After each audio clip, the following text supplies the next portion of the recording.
Good morning. Good morning. I would like to call to order the June MTA Board Meeting. I am Paige Graves, General Counsel for the MTA. As General Counsel, I'm indicating that we do have a quorum for this meeting. Before we hear from public speakers, we will have a brief safety announcement. Your safety is of the foremost importance to the MTA.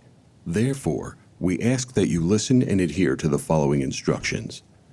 If you witness an emergency, notify emergency personnel in the room and call 911 immediately. Please follow any audible instructions provided through the public address system or visually on screens in the event of an emergency. If an alarm sounds, wait for a public address announcement and follow instructions. If told to go to another floor or to evacuate the building, leave all unessential items behind and use stairwell A just across the main hallway, or stairwell B down the hallway past the elevators. If you have a mobility disability or cannot self-evacuate, please proceed to stairwell D or E for assistance by MTA staff or emergency personnel. An automated external defibrillator, AED, for use by trained personnel is in the main hallway just past the elevators. If you need assistance during an evacuation, please tell an MTA staff member or emergency personnel. Thank you and have a safe day. Let's hear from our public speakers. Thank you, Chair. Good morning and welcome to the MTA Board Meeting's public comment session. Today we'll hear from public speakers both remotely and in person. We have 22 members of the public registered to speak today. As a reminder, we ask that all public speakers adhere to the MTA's rules of conduct and decorum. I would like to remind our public speakers that in the interest of time and fairness to all speakers, we limit everyone to 2 minutes. Please be aware that there will be a warning beep to remind you that you have 30 seconds to conclude your remarks. Our first speaker today will be Kathleen Collins, followed by Charlton D'Souza over Zoom.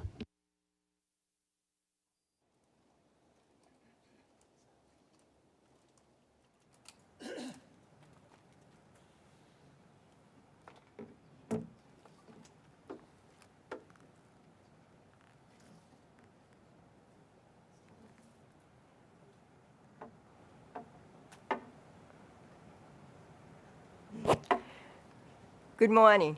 My name is Kathleen Collins, and I'm with Disabled in Action. Oh, thank you very much.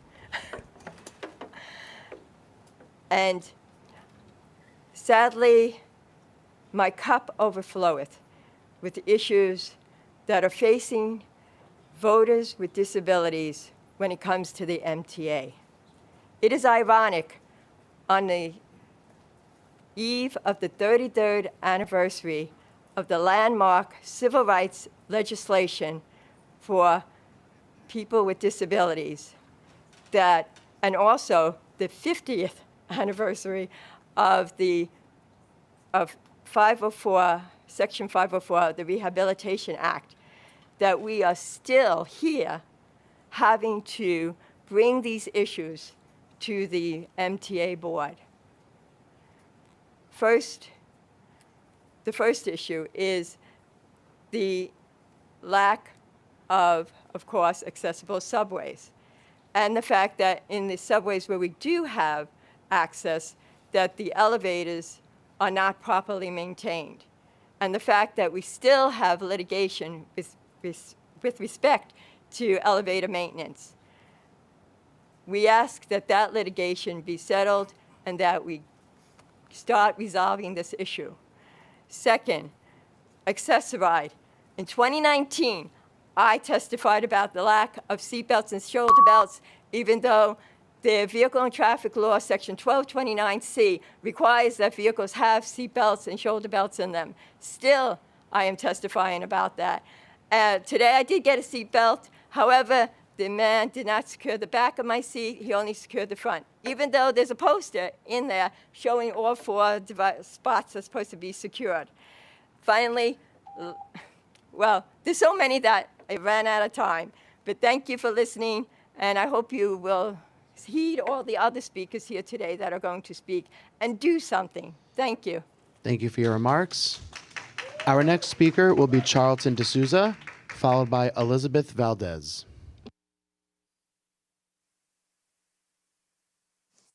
Good morning, everyone. My name is Charlton D'Souza. I'm the president of Passengers United. And today, the MT and the state is going to announce that they're going to have congestion pricing. Well, guess what, guys? I live in Southeast Queens. And why is it that Southeast Queens residents are fighting for crumbs? Because that's what it seems. So we're going to be losing the Atlantic ticket.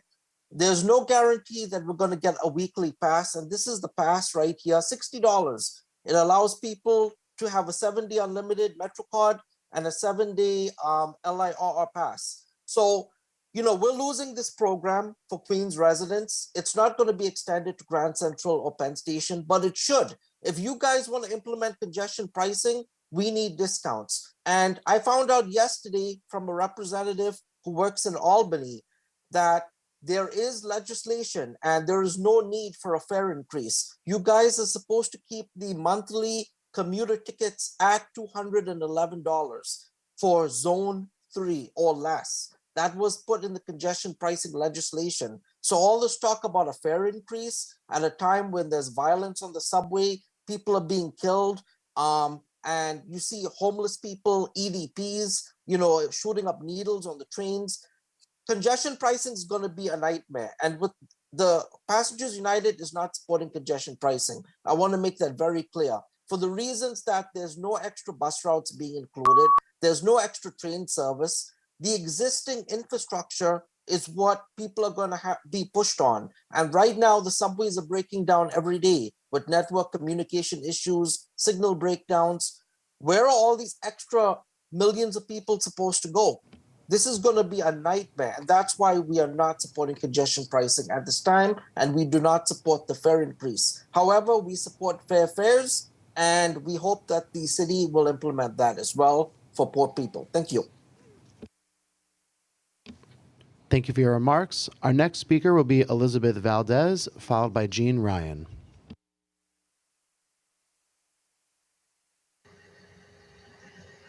Hi, good morning. My name is Elizabeth Valdez, and I'm the systems advocate at BCID. I want to say what a game changer this on-demand program has been for me. Whenever I have to go to work or an appointment, I don't worry about being late. Whenever I decide to go out for leisure, I don't have to put myself on a schedule like a child who's on a curfew, because I know that I can call on reliable transportation and leave whenever I please. But the proposed phase 2 pilot program will make this program less useful. Many people who are disabled live on fixed income and can't afford to increase. This will significantly affect riders from the outer boroughs because of the $25 and $40 limits. As for the riders that would be able to take advantage of the program, that's $10 round trip, which can be costly, especially for those that work every day and have other frequent obligations. Finally, imposing a limit on the amount of rides a participant is allowed to take and the cost also will be considerably make the program less useful for us. These changes will make the pilot much worse, which I feel are an attack on the program. It is very evident that your intent is to discourage usage with limited benefit for riders like me.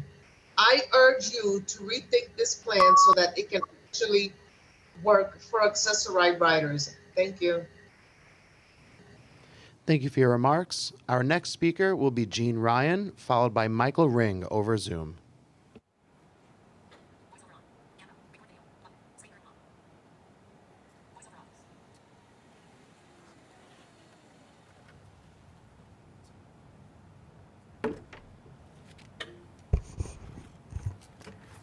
Hi, I'm Jean Ryan, President of Disabled in Action of Metropolitan New York, DIA for short.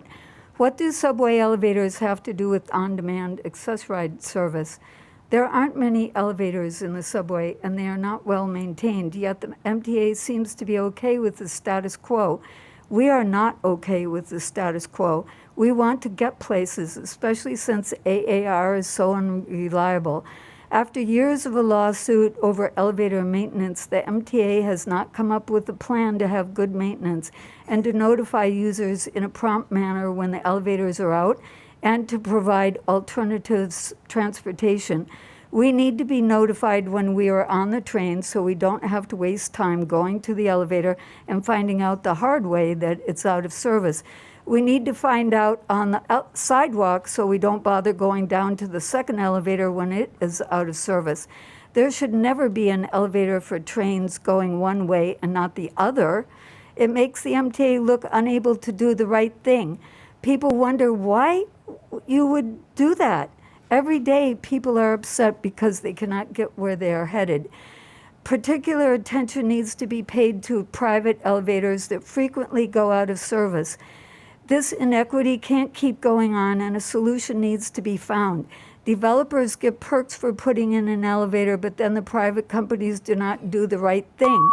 Disability rights organizations are suing the MTA over elevator maintenance. Why do you keep on paying expensive lawyers when you know you're going to have to fix this problem and settle the lawsuit? Because people with disabilities have a right to ride the subways too and expect elevator reliability and cleanliness. Until every station has reliable elevators and a gap solution, we will be fighting for good on-demand access ride service because that's what everyone else has in being able to take the subway as often Please and as far conclude as your they like. remarks. Thank you. Thank you.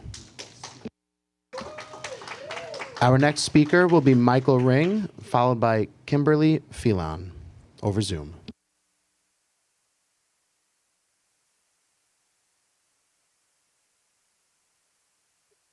Hi, my name is Michael Ring. I'm speaking for Disabled in Action of Greater New York. And a short visual description for those who need it is that I'm just a plain old white guy who happens to be COVID positive.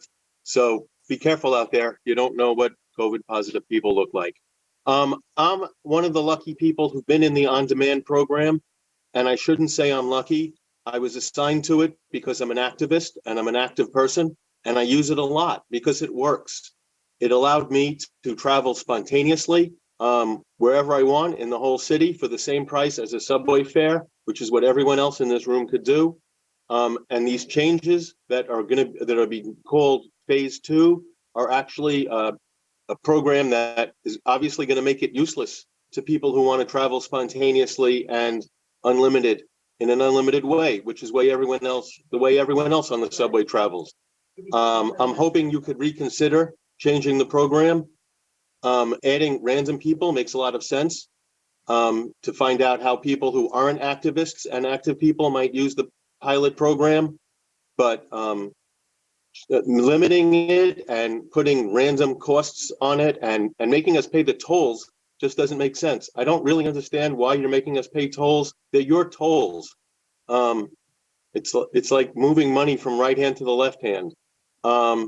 So please, if you're going to be voting on this, slow it down, reconsider phase 2, and just change one variable at a time if you want to see how things work.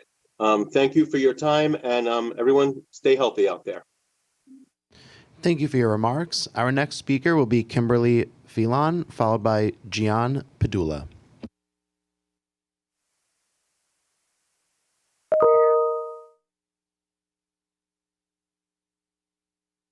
Also, as a resident in Queens, I live on 84th Avenue and Bessemer, where the New York Atlantic Railway goes by.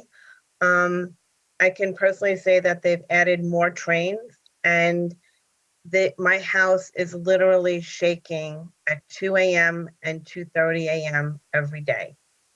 It's frightening. All my my walls are cracking and communities are suffering. I mean, the diesel fuel that comes right into my window, into my face is horrible, and people are getting sick, right? And we have new babies here. Communities are suffering, and you're doing nothing about the locomotives that you've been using since the 1970s. You have almost 40 locomotives that are spewing toxic, climate-changing diesel emissions, and it's really bad. Equivalent to more than 1 million cars that we're breathing in. And you're supposed to be helping and working with communities, and you're not doing what you're supposed to do to help it. The noise and everything is just really ruining our quality of life. Every day it's getting worse. And the community first asked the MTA board to repower these locomotives in 2009. You had a budget of 20 million to do this, and it's sitting in the controller's contract number DR 36644, and you've had an active locomotive procurement since 2018. And I've heard that negotiations are in progress to finally make an award. It's the people's money. Our families need the tier 4 switches that will produce 95 to 99 less pollution, 75 to 85 less engine noise. We just need healthy air. Let's do this. Let's do this for our community, please. We have to do this for families. People are getting cancer, people are getting sick, and this is really something that cannot be put on the back burner any longer. Thank you. Thank you for your remarks. Our next speaker will be Gian Padula, followed by Miriam Fisher.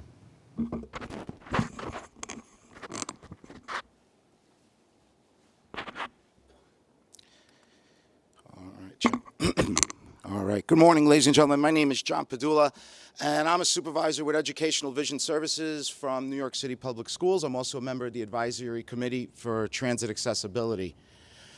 I'd like to talk to you guys about unfair fares, and I'd like to talk about disproportionality.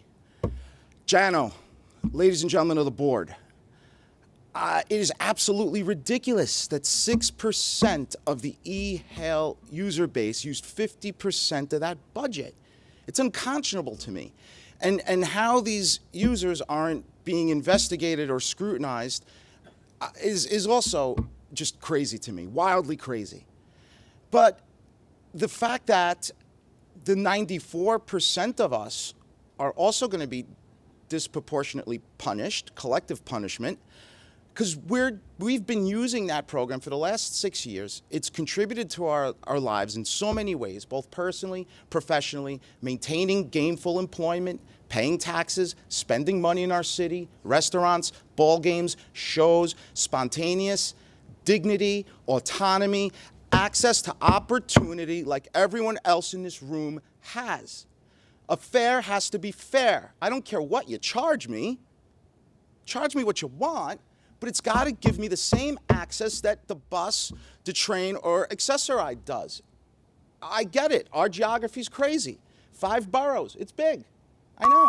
But we need access to those 5 boroughs like anyone else. People in the outer boroughs shouldn't be unduly penalized. This program's been instrumental. You're further disabling this community that has made use of this for such a long time. My ask, 4 uncapped rides a day, or 20 uncapped rides a week. But a fare has to be fair, and it has to give me access to all of our city. Thank you, guys. My name is John Padula. Please make some good decisions. Thank you for your remarks. Our next speaker will be Miriam Fisher, followed by Jason Anthony. Okay, am I audible? Yep. Yeah, thank you. I want to affirm the support of my colleagues, such as Jean Ryan, for working and maintain elevators and announcements, but also add some things that are often not discussed, such as benches, removal of benches in many subways, often in stations where homeless congregate, such as 53rd and Lexington on the F and the M. Benches are needed by people with disabilities, seniors, bad backs, knees, pregnant women. Leaving benches are useless. I don't ever see anyone use them and cost more money. Bathrooms. More accessible bathrooms benefits everyone, not spending money on research on elevator odors, which are often because people who are homeless don't have access to bathrooms. We need more of those. The elevators, 34 elevator outages at any given time, 33 escalators from a report by council members Keith Powers and Sanchez, called out of order. announcements in real time of elevator outages on trains and platforms, utilize the new program of staff previously confined to booths who will now be circulating to relay announcements to speakers, develop clear guidelines for them to help stranded riders dependent on elevators. There are announcements on the trains in real time when trains switch at the last minute from local to express, which gets communicated quickly, skipping expected stops, announcements of whether the next station has elevators where they are on the platform, but not elevator work. Please conclude your remarks. Thank you for your remarks. Our next speaker will be Jason Anthony, followed by Lisa Daglian.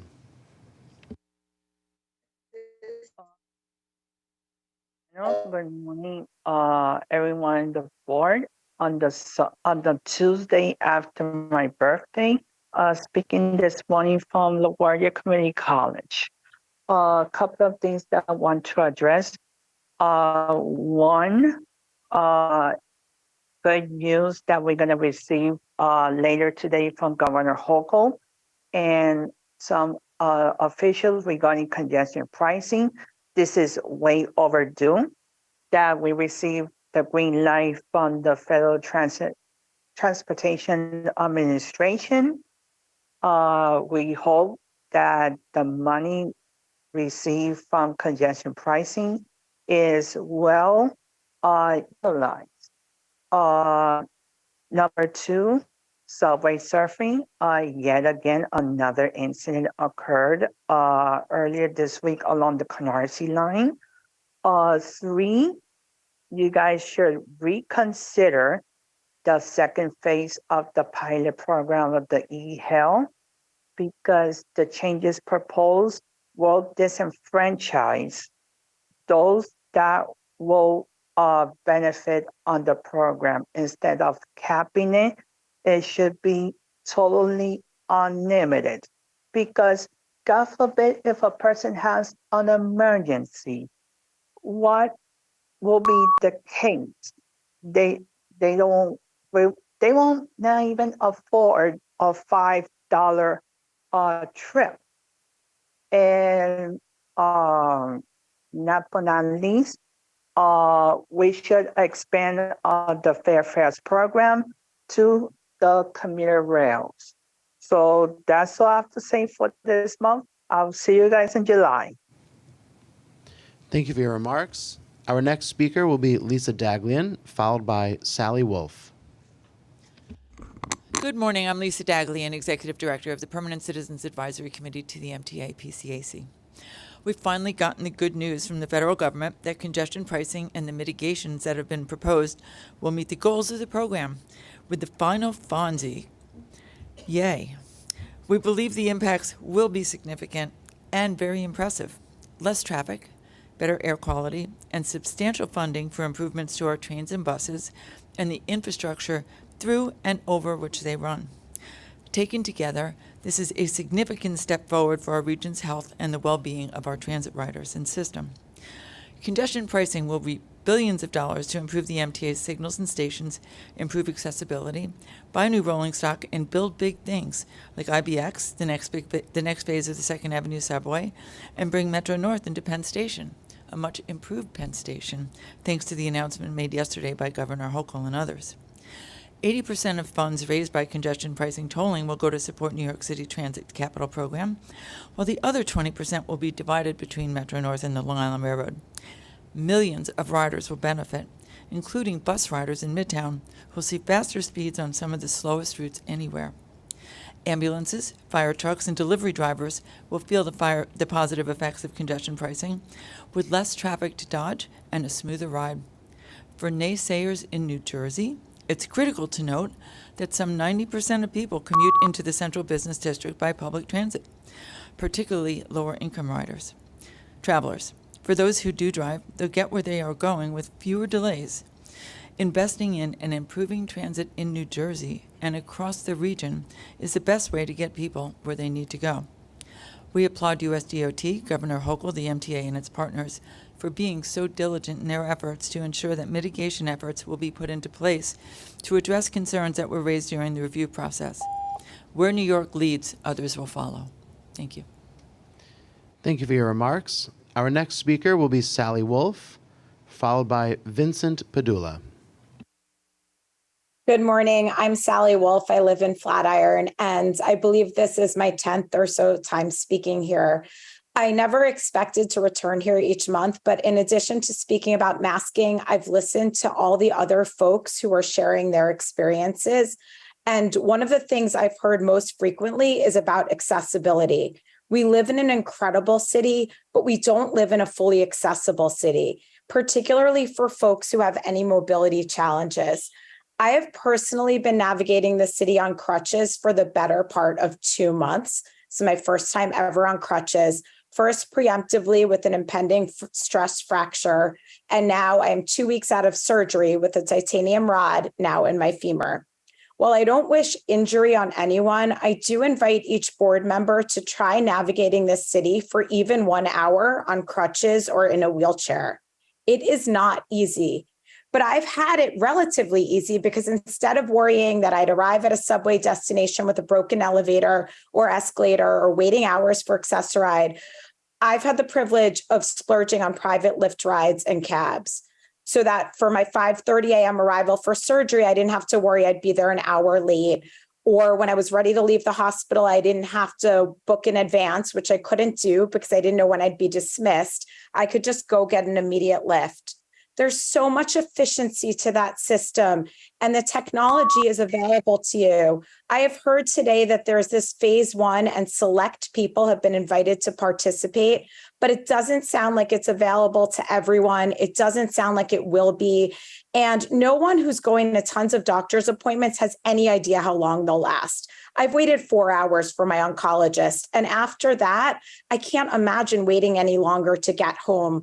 Please use the technology available, brainstorm with executives from Uber and DoorDash, let people do a hackathon on behalf of the MTA. With more accessibility Please conclude your remarks. and true equity, our city will be an even more incredible place. Thank you. Thank you for your remarks. Our next speaker will be Vincent Padula, followed by Monica Bartley. Good morning, everyone. It's an honor to be here remotely. I was, before COVID, coming to the meetings regularly. I am a Access-a-Ride patron since 2001 and have seen the program develop and remember the bus system and how it used to be before the on-demand program came to be. Now, as a father of 5, a homeowner, a unionist, a chapter leader who has to represent teachers, a vision teacher, a musician, and someone who just wants to be treated equally. We were told before COVID that we were going to put money into protecting the subways and policing the subways. And I have to be honest, as somebody who's blind, I fear for my life. Not that I potentially can even step in waste material, because our subways have degraded to the point of not even being used. Now, I will say we have the on-demand program, and what I'd like to call this talk is broke and broker service. So yes, if you don't have the on-demand program, you could use broker service, but that's non-TLC drivers, car services, and subpar service with drivers who can't speak English. And as a blind patron trying to get to my location, I've had to call my wife to get on the phone to tell me where I am. So my hope is that the on-demand program will continue, and as was suggested, investigate the abuse. But traditional service costs more. We have apps. Infrastructure is limited. And so really, we need fair market prices so that we can be independent and use the service appropriately. Because for once in my life, now I do have the independence as a New Yorker and as a taxpayer, mind you. So my name is Vincent Padula. I hope the board would consider this program. It's effective, and I'd like to see it continue, but make sure that it's value, pricing, and abuses are policed. Please don't conclude put a your band-aid on remarks. this. Thank you so much. And Please consider a sustainable solution. Thank you so for much. your remarks. Our next speaker will be Monica Bartley, followed by Sasha Blair Goldenson.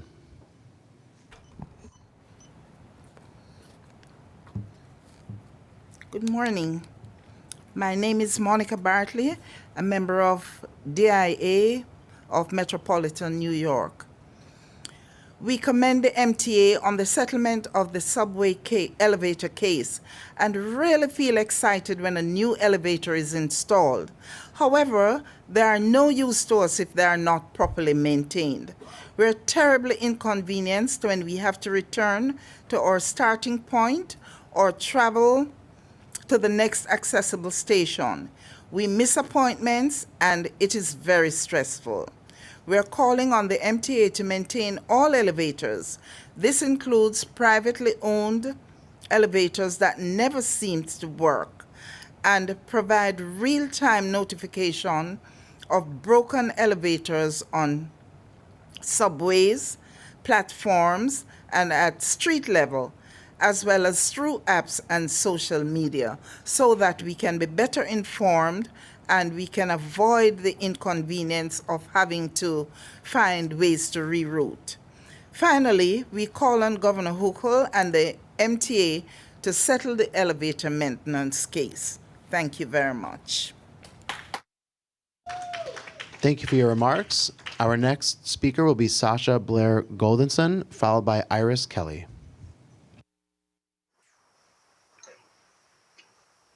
Hello, I'm Sasha Blair Goldenson from the Rise and Resist Elevator Action Group, White Man in Elevators Are for Everyone t-shirt and background photo of a yellow gate at a subway elevator. First, I want to affirm the remarks of Kathy, Jean, Miriam, Monica, and happy birthday, Jason Anthony. We are all here because for wheelchair users like me and everyone who needs subway elevators to ride safely, we see these yellow gates at broken elevators way too often. More than 30 stations are out on an average day. That's a safety emergency, full stop. People like me are stuck on a platform or outside the station, and it's very dangerous for older adults, people with strollers, luggage, or deliveries who have to take their chances on the stairs. It's elevators, not rocket science. The whole city runs on them. And smart, dedicated MTA union employees could fix this. But Governor Kathy Hochul sets the priorities. We need her, Governor Kathy Hochul, to make this a priority, to make us a priority. Direct the resources here, because broken elevators are a danger for us, but also a vulnerability for New York's competitive future. The tourists won't visit, the young families won't settle, the older adults won't retire without reliable, public, accessible transformation. In April, we finalized the landmark agreement. That's fantastic, but for that to pay off and not just mean more yellow gates, Governor Hochul, we need you to endorse and sign the legally binding agreement in the elevator maintenance case. Thank you. Thank you for your remarks. Our next speaker will be Iris Kelly, followed by Kara Leibowitz.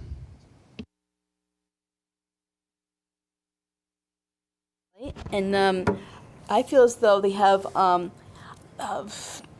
they're starting to put in a new elevator for 95th Street in Bay Ridge. They should have the entrance for 93rd, which would be better connections for when we get out of the elevators from Bay Ridge going to Atlanta Terminal. Then on for the railroad, they need to have more, put it back the way they had for Brooklyn. Was able to get their own connections for going into Manhattan, going to Long Island, during Long Island trains. But now we have to go into Jamaica just to get a connecting point to get to anything Long Island. And then they had chaos, they had machine up top to be able to show the trains. We can see where we gotta go for people visually impaired. But they took that out. They put all advertisement. But you have it all up top, you'll be able to see, people are going to see it, not visually impaired. But it's not good, we can't see that for us type people. It was great when we had before that, on tracks 6 and 7. And then I agree about the elevators. They need to be fixed. They need them accessible for people to come, make it in and out of the subway, make it easy for them to get around. This is very important to all of us. Thank you. Thank you for your remarks. Our next speaker will be Kara Leibowitz, followed by Monique Johnson.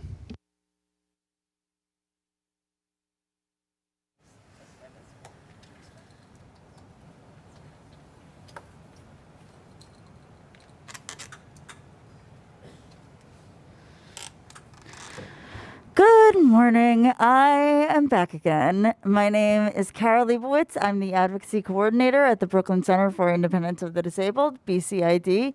I am here today to ask once again that the MTA settle our ongoing lawsuit about elevator maintenance. Being a wheelchair user navigating the subway system is difficult enough. With constant elevator outages, it can feel nearly impossible. I can't count the number of times my plans have been derailed, pun unintended, by a broken down subway elevator. Sometimes the outage isn't even listed on the MTA website. Sometimes an elevator will be working when I leave my apartment, but broken by the time I reach the subway. Outages occur with little warning and little to no communication about when the elevators will be back in service. We have excellent audio announcements on the trains now designating which stations are accessible and where on the platform the elevator is located. Would it be so difficult to include announcements in audio and visual forms if the elevator at a station is currently out? When I lived in the Washington, D.C. area, which has a fully accessible metro system, if one elevator was out, I could easily get back on the train and go to the next stop, which usually wasn't too out of my way. That's impossible to do in a system when only a quarter of stations have elevators in the first place. We're all thrilled that the MTA settled their lawsuit with BCID and others last summer, and it's committed to making over 90% of stations accessible, but the work will not be fully done until over 30 years from now. Meanwhile, people with mobility disabilities like myself need to get around the city now. Between the inaccessible system, poor elevator maintenance, and the ongoing issues with Access-a-Ride, including the proposed Phase 2 expansion, e-hail expansion, that would nearly double the fare for on-demand travel, it's starting to feel like the progress we made last year was just temporary. Settling the elevator maintenance lawsuit is a great first step to proving me wrong. Thank you. Thank you for your remarks. Our next speaker will be Monique Johnson, followed by Jennifer Van Dyke.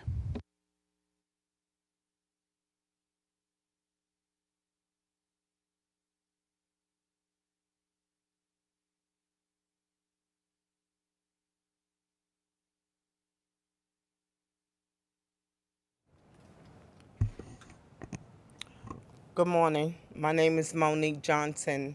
I had just came disabled this year, February. I need the elevator. Since I came disabled, every stop that I went to, like in Unica and stuff, and the elevator was broken, I also suffer from PTSD.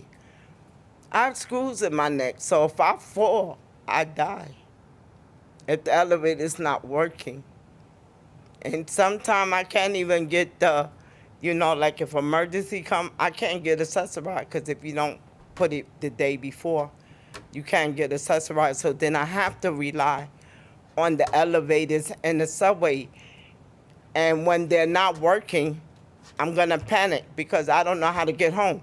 If that elevator is not working, I have to go to the next stop where the elevator is working. Then even after I do find a working elevator, now I have to take the bus to get back to my destination. It's unfair. I've never been in this predicament before. Like I said, I'm new. I'm a new disabled. And I'm just trying to figure out how to move in my life. But I need the MTA to help me, to make me feel safe. Because if somebody bump, push, or there's not an elevator, and I happen to take this chair and myself up a step, I could die if I fall because I have screws in my neck. So all of this is new to me. I'm just asking you to help all of us who are disabled, who are under construction, like I call myself, under construction, because I'm not a victim to nothing. But I do need your help. Please, let us have working elevators. Let us have other destinations or alternations that we can use. And that's all I ask. Thank you. Thank you for your remarks. Our next speaker will be Jennifer Van Dyke, followed by Yolanda Elaine. I'm Jennifer Van Dyke, and I'm with the Elevator Action Group, and I have some questions for the board. Why do we have to take you to court before you do the right thing? We fought for 5 years before you reached a settlement that means the subway system will be 95% accessible in the year 2055. Meanwhile, another lawsuit is making its way through the courts for more than 6 years that demands the elevators you build are maintained. Why is this even in court? Why would you agree to build more elevators but not agree to maintain them? Now, why do we have to reintroduce new bills in order for the disability rights community to get representation on this board, around this table? Assemblymember Epstein and Senator Persaud passed a bill in the New York State Senate that requires, quote, one voting member of the MTA to be a transit-dependent individual with a disability, end quote. We have been asking for representation for years. How can you make changes that adequately reflect the needs of those with disabilities without having a true representative at the table? Why do we have to institute a bill before you do anything about it? Have you ever taken the subway with someone who uses a wheelchair or is visually impaired, hearing impaired, needs wayfinding assistance? Have you ever looked for an elevator and when you found it, discovered it was out of service? You need individuals with firsthand experience weighing in on policies that make a difference to millions of New Yorkers every single day. As Assemblymember Epstein states, representation in leadership is vital to ensuring an accessible, equitable, and efficient transit system.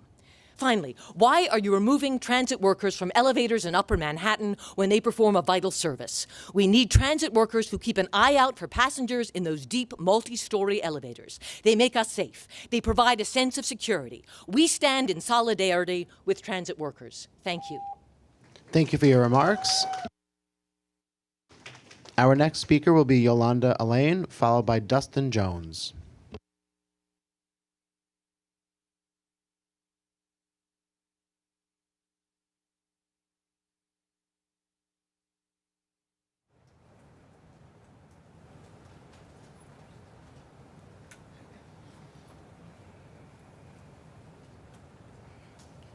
Good morning. My name is Yolanda Elaine.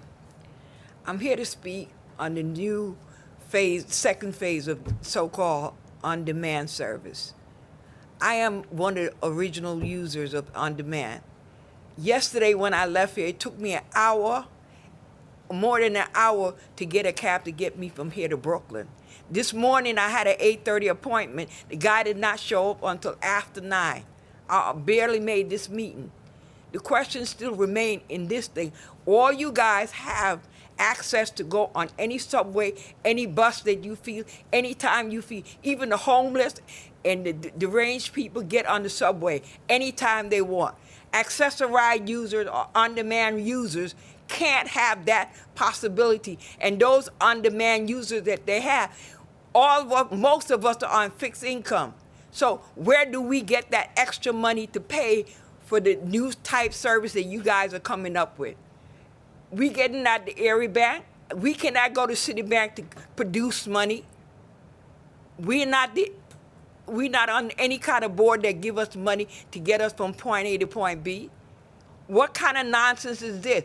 Here, last month, the governor stood right here and said she wanted the fare to go to $3. She didn't want to go above $3.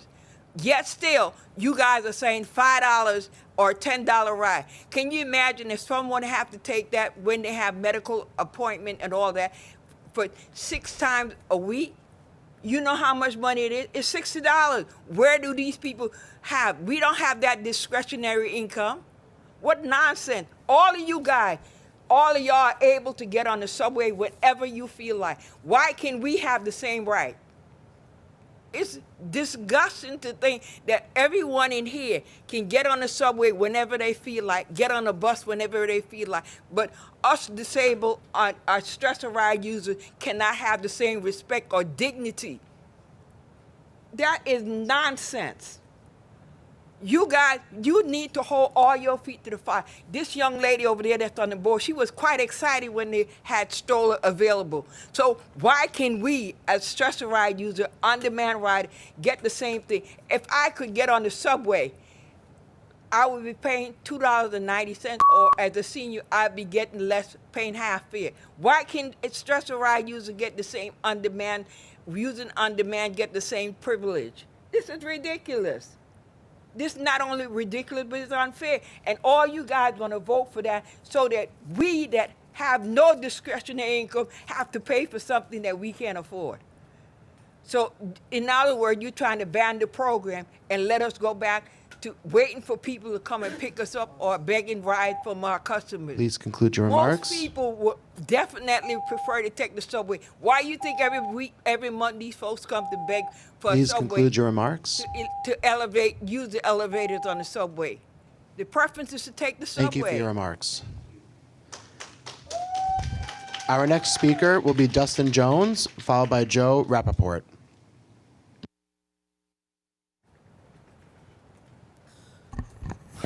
You know, I find it a little comical that this is a public forum and I look around and half of you guys are looking down. So it shows that you don't give a damn about what we're saying, but that's a different story. For 10 years, I've been advocating and I've been sitting before you in some way, shape, or form. And I've been asking to please do your jobs and take seriously disability issues. You guys fail us when it comes to safety on the trains, on the buses, and somehow you guys even mess up on a system, Accessoride, that is designed specifically for us. If this isn't mismanagement, I don't know what is. So while you guys are looking down and texting, those of you who are doing it, I advise you to stop overlooking disability issues. We are paying customers whether you want to count us or not. Take our issues, take our wants and our needs seriously. Invest in this community. We are going to continue to come here and fight for your attention that I see now I have since I mentioned what I mentioned. But I'll tell you one thing in closing. We are not going to stop. And we are going to continue to pressure you guys to take us seriously. And me personally, if I have to call you out and still not have some of your attention, the gentleman right there, then the next time I'm coming up here naked. Thank you for your remarks. Our next speaker is Joe Rappaport, followed by our final speaker for today, Elliot Roseborough.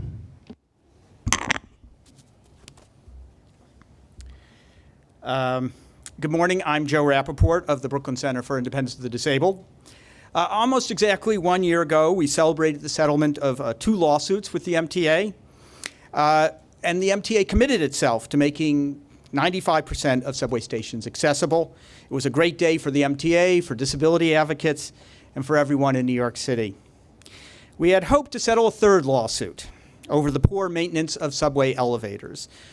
Nothing has happened since then, and here we are a year later. The MTA still has the same high-priced lawyers that you hire to do your bidding. They're making the same tired arguments about how you're doing a great job, and we get the same elevator outages that impede travel for people with mobility disabilities. You and Governor Hochul have shown you can do better. It's time to settle this lawsuit. Speaking of doing better, how about that? A new proposal for on-demand Accessoride service. Instead of moving forward with this program, you're rolling back. Now, I do want to compliment the MTA Department of Euphemisms. Once again, you've come through by calling this a premium service, when it's the bare minimum of what you should be offering. Last time, you called broker service enhanced broker service. And of course, your own data show that about 1 in 5 broker rides are late, along with the other problems you've heard about today. You'll hear today about how this proposal is similar to other programs around the country. But here in New York, $40 just doesn't get you that far. This is a discriminatory plan that is designed to shut out riders with a foolish limit on the number of trips and the cost of those trips. plus an 82% increase in the fare from $2.75 to $5. Again, do better. Thank you. Thank you for your remarks. Our final speaker for today will be Elliot Roseborough.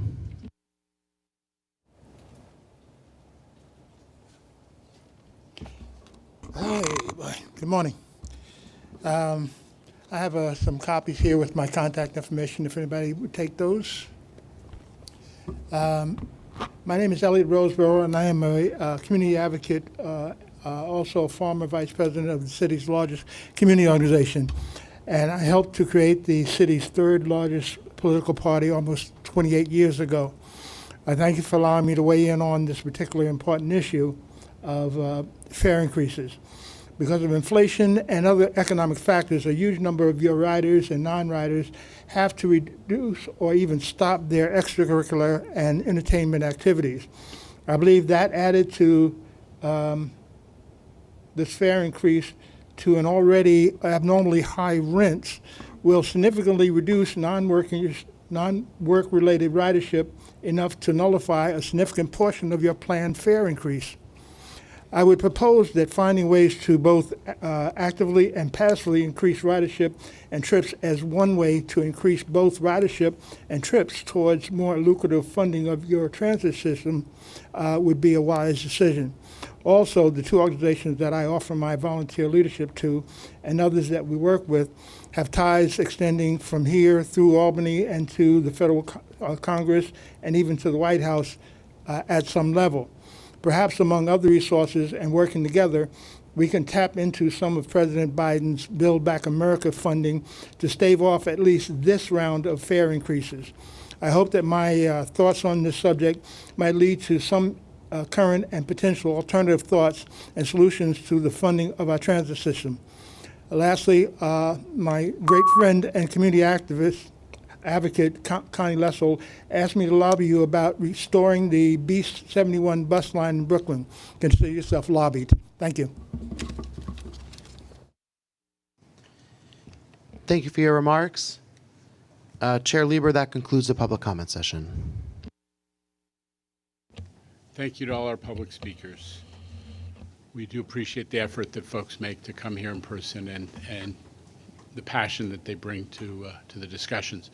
A lot of what we heard today was about the new e-hail program, and while there's energy on the topic, and I know I want to be respectful of the time of people who came to talk about that and other paratransit issues, I want to go right to Chris Pangilinan, who's the VP of Paratransit, to discuss the e-hail expansion program that the board is voting on today. I do need to say, Chris has, I'm respectful of what everybody says from the podium, but we just need to be also respectful of the evidence. Chris has made incredible improvements in paratransit.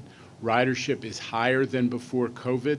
On-time performance is way, way up into the 90s percentage. And in fact, we are in the next few months going to actually finalize the reduction of the time we use to measure on-time performance, a significant upping of the bar of the MTA standards for itself in how we deliver paratransit service. And all of that effort has led to a dramatic increase in customer satisfaction among our paratransit users. So I will hand it over to Chris to talk about e-hail phase 2 as proposed by the staff to this board. Thank you, Jano, and good morning, everybody. Very excited to be here again before you to talk about the expansion of e-hail. So I will do so here with the presentation. We'll go on to the next. Oh, I have this thing. Sorry. The agenda today, I'll first give an overview of Access-a-Ride, which I think is important to lay the groundwork before I get into a discussion of what exactly e-hail is, and then again talk about the expansion that we're looking at doing this summer. So first, what is Access-a-Ride? When I came here back in September, I gave this overview, but again, I think it's important to look at it under today's context. So under the Americans with Disabilities Act, back in 1990, all transit agencies are required to provide complimentary paratransit service. Now, the intent of this paratransit service was to serve as a safety net for individuals with disabilities who are not able to use fixed route service. Now, there are no limits to the trip purpose or travel within the service area, which for New York happens to be the 5 boroughs plus 3/4 mile into Nassau and Westchester counties. An important note here with the legislation of the ADA, as well as the federal policy that came out of it back in 1990, is that the federal policy outlines paratransit as a next-day shared ride service that is not intended to reflect a taxi service. And this is why paratransit across the United States operates the way it does, and this is the way that we operate it here in New York. In addition, the federal policy allows paratransit providers to charge up to twice the base fare for paratransit. And a number of properties do this around the country, including in New York State. However, here in New York City, of course, we charge the base fare for paratransit, which currently is $275. Now, over the past 18 months, we've had a number of successes at Access-a-Ride, notwithstanding, of course, the very valid public comment that we've heard today and at prior meetings of difficult experiences with paratransit. However, over the first 4 months of 2023, we've had record ridership with paratransit, over 2.4 million rides, which of course is higher than pre-pandemic. And we're working on updating a lot of our technology, including an installation of and upgrading our GPS system in our 1,200 Access-a-Ride blue and white vans. We had an issue back in January, which we need to replace those, and so we'll be completing that replacement in July, which will help further boost our reliability and on-time performance. We've, like other properties around the country, fixed route and paratransit, we've had a massive driver shortage out of the pandemic. But thankfully, over the last 2 years, thanks to the efforts of the folks in Long Island City with Access-a-Ride, we've gone from 24% to 2% vacancy on our blue and white vans, which is absolutely incredible. We've also have gone from 5,000 to over 10,000 taxi and for-hire vehicle drivers here in New York City that are qualified to take Access-a-Ride trips. And now 70% of all of our trips are provided by our local taxi and for-hire vehicle drivers here in New York, which is incredible. All of this has helped make big strides in our reliability to boost on-time performance, reduce our no-shows, and improve customer satisfaction. And of course, we're not where we want to be yet, but it is good to see progress along the way. So to get to where we want to go and to further improve our customer experience, we've got several ongoing initiatives, including the one that I'm going to talk to you more about today, including procuring a new software scheduling engine to help reduce the shared ride travel times and further improve on-time performance, which are two major issues that our customers have with Access-a-Ride. We also want to be tightening our on-time performance window to 20 minutes to hold ourselves even more to a higher standard than before. And of course, improving our online booking experience. I'm happy to say that we're almost at 9% now of our trips are booked online, which is up from 5% a year ago. And we're going to continue to push that number higher to improve our call center experience for our customers, as well as improve our online experience for our customers. And lastly, we're looking at expanding the eHail pilot program, which I'll talk more about here. So what exactly is eHail? So the best way to think about it is it's a flexible and spontaneous service that is for our ADA paratransit customers.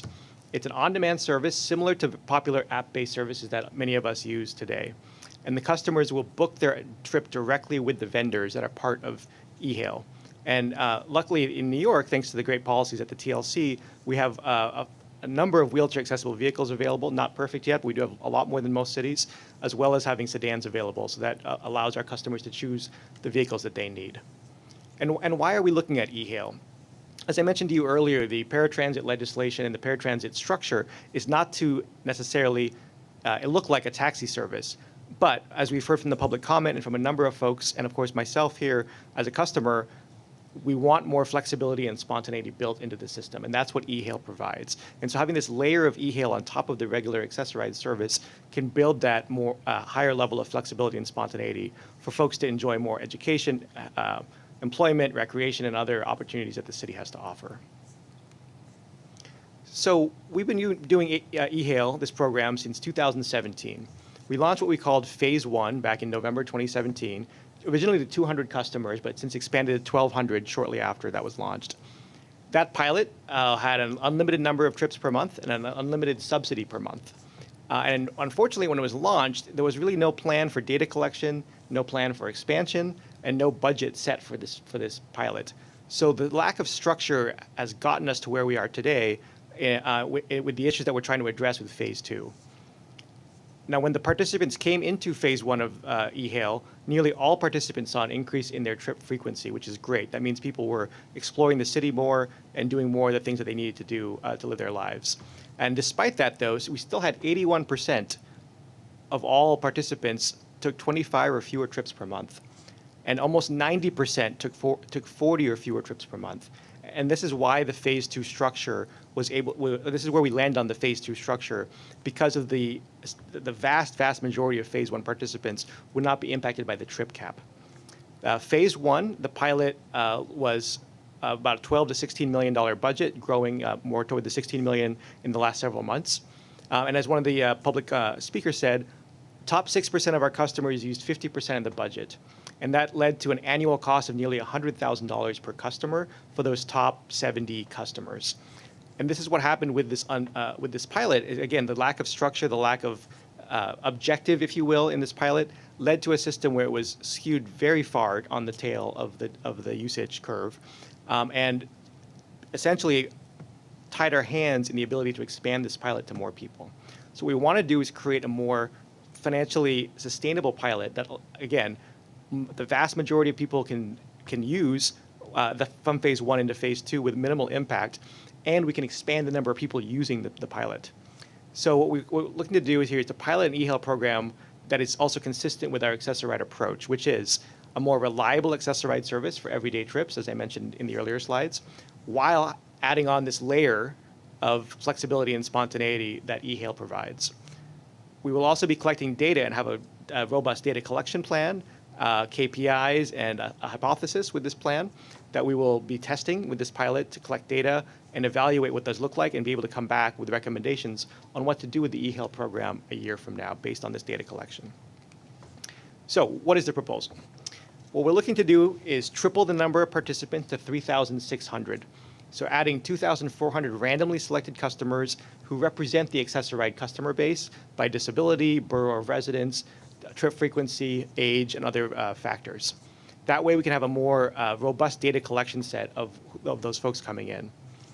We're also adding new on-demand providers. So Aero, the Yellow Cab app, is actually coming back from phase 1. We're also adding the corporate transportation group, the drivers cooperative, and Uber into the system. And customers will be able to choose one or all of these providers at their discretion. We'll be enhancing the flexibility and spontaneity for triple the number of customers beginning on August 1st through an e-hail distance program, which allows 25 trips per month for $45, for up to $44 each, and a high volume program for 40 trips per month, up to $29 each. And I apologize for the error in the slide here, because we just had a change to the copay, where we're going to actually have a $4 copay, not a $5 copay. And this is thanks to the advocacy and the voices that we heard yesterday in voicing the displeasure of the $5 copay. So this will actually be a $4 copay for e-hail phase 2 in this proposal. Now, this proposal is very much in line with the more mature paratransit programs across the U.S. with on-demand systems, such as in San Francisco, where they have a 20% copay up to $330 per month, so about $55 or so per allocation. And in Boston, where they charge about twice of their paratransit program, but they only allow a couple trips per month with their on-demand program. Again, we have 25 and 40 in this system here. So that is the proposal, and the idea here is that we will fit e-hail as a layer, again, to add that flexibility and spontaneity to the improved reliability of Access-a-Ride that we're working on over the next several months and several years. And of course, this will sit alongside the accessible bus system and the subway system that we're striving to make much more accessible. Before I conclude here, I want to make a couple acknowledgments of folks who have been very important in making e-hail happen. Of course, this is not me by any means, but a team behind me. Don Raimondi has been working very hard the last 6 months to a year to bring the vendors on and get this structure here. So thank you, Don. Thank you, Howie Levine, for helping put this together. And last but not least, thank you to the advocates who've been working tirelessly over the last 5 years to get a structure of e-hail to work. And even if we might not be at the same place, the advocates have pushed me and pushed the board and pushed the MTA towards, I think, what is a much better solution than we proposed back in March 2020, when it was only 15 rides and $16 per trip. So thank you to the advocates, and thank you to the Access-a-Ride staff for getting us here. Let me turn it over to Camilla Arroyo, my colleague, the Chief Accessibility Officer, for some words about e-hail as well. Q. Thanks so much, Chris. And I'd have to start by saying thank you and to your entire team, Chris, for all the amazing work that you guys are doing to create a better paratransit system for all of our customers. And that goes without saying. Rich Davey, thank you so much for your leadership and support of paratransit. When you got here, Rich, you spoke about Access-a-Ride around the nation being the redheaded stepchild in our community, and that wasn't going to fly here. You've been a great support to Chris and his team, and we're really changing the needle, moving the needle on paratransit at large. But beyond that, I also like to thank the advocates for continuing to push us to do better and continue to advocate. It is because of your advocacy that we have so many successes. And let me talk a little bit about those. We have a historic capital plan investing over $5.2 billion to enhance accessibility throughout our systems. Not only adding more elevators and ramps, but redefining accessibility and making it more user-friendly for people with intellectual disabilities, for those with low vision, and those who can't hear. Tim Mulligan yesterday spoke about our current capital plan, which has more work than the past 3 capital plans combined for accessibility. He mentioned how we're going to be installing over 14 stations actively in construction right now. We're not even halfway through with the 70 stations that we're going to make accessible in this current capital plan. That is because of the work of this leadership team and the advocates fighting for more accessibility. And beyond that, our historic landmark settlement that we came to the table together with the disability community, which is going to invest over $30 billion, the largest investment in the history of the United States of any municipality for a transit system. We are doing that together with the advocates. Demetrius and Jose spoke yesterday, taking us a deep dive into the hundreds of employees that go into our system every day, 7 days a week, to perform work on tracks and platforms and enhance accessibilities.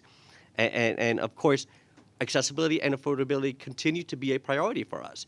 You see that in the 1.5 million people enrolled in our reduced fare programs made up of New Yorkers of over the age of 65 and New Yorkers with disabilities who move around our transit systems in our bus, in paratransit, and our subways.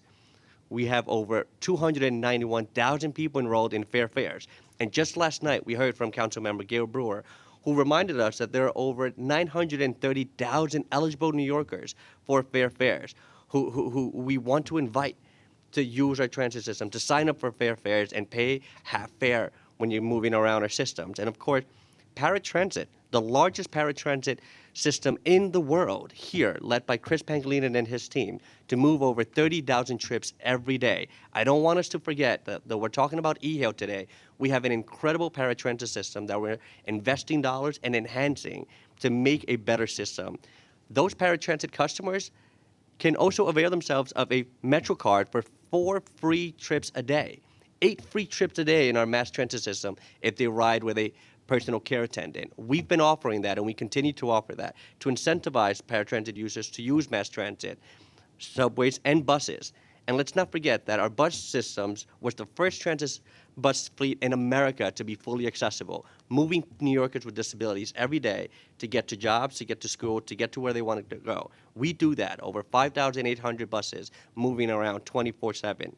And I want to say that we are doing what we heard about today. We are enhancing the system to provide more real-time information for customers about elevator outages and changes that are happening in real time. We're doing that with the investments of having more internet connectivity within our system so that people can get that information on their phones. We're adding digital display screens not only on our platforms, but in our subways and in our buses to provide that real-time information. And spending $200 million in this capital plan to enhance our public announcement systems. We're doing that. We're moving station agents out of the booths so that they can better assist our customers moving around the systems and getting them out of elevators so that they can be our eyes and ears throughout our systems, helping customers move around with ease and get to where they want to go. And though he isn't here today, I do want to give a little bit of a shout out to our newest board member, Dr. J.R. Rizzo, who is a member of the disability community and will also bring that voice to this forum, which we used to have when Victor Calisi was a board member here. But so I want to bring it back to eHail. eHail was a flawed program that was released in 2017 for 2% of our entire active paratransit community, which is made up of 60,000 people, and only 7% of our entire demographic in paratransit. We have 175,000 people registered in paratransit, and it is unfair and not equitable for those squeaky customers who had relationships with these previous administrations. You heard it before. We heard one of our public speakers identify themselves as an activist and loud voice, and that's how they got into that pilot. That is not fair to every other paratransit customer who isn't one of those 1,200 people. We are doing right by enhancing that program and providing a better service that's going to allow us to have a better representation of paratransit customers, not just those activists. A pilot that has theories and tests to allow us to learn about behavioral changes of our customers, that sheds light into what a true cost for a greater expansion could look like, that is financially sound and sustainable, not only for us, but for our customers and who we serve, allowing us to learn and have data to base it on what a larger program could look like. So yes, we're talking about eHealth today, but we are doing an incredible job moving accessibility holistically at the MTA, and I want to thank you, Chair Lieberman, for keeping that.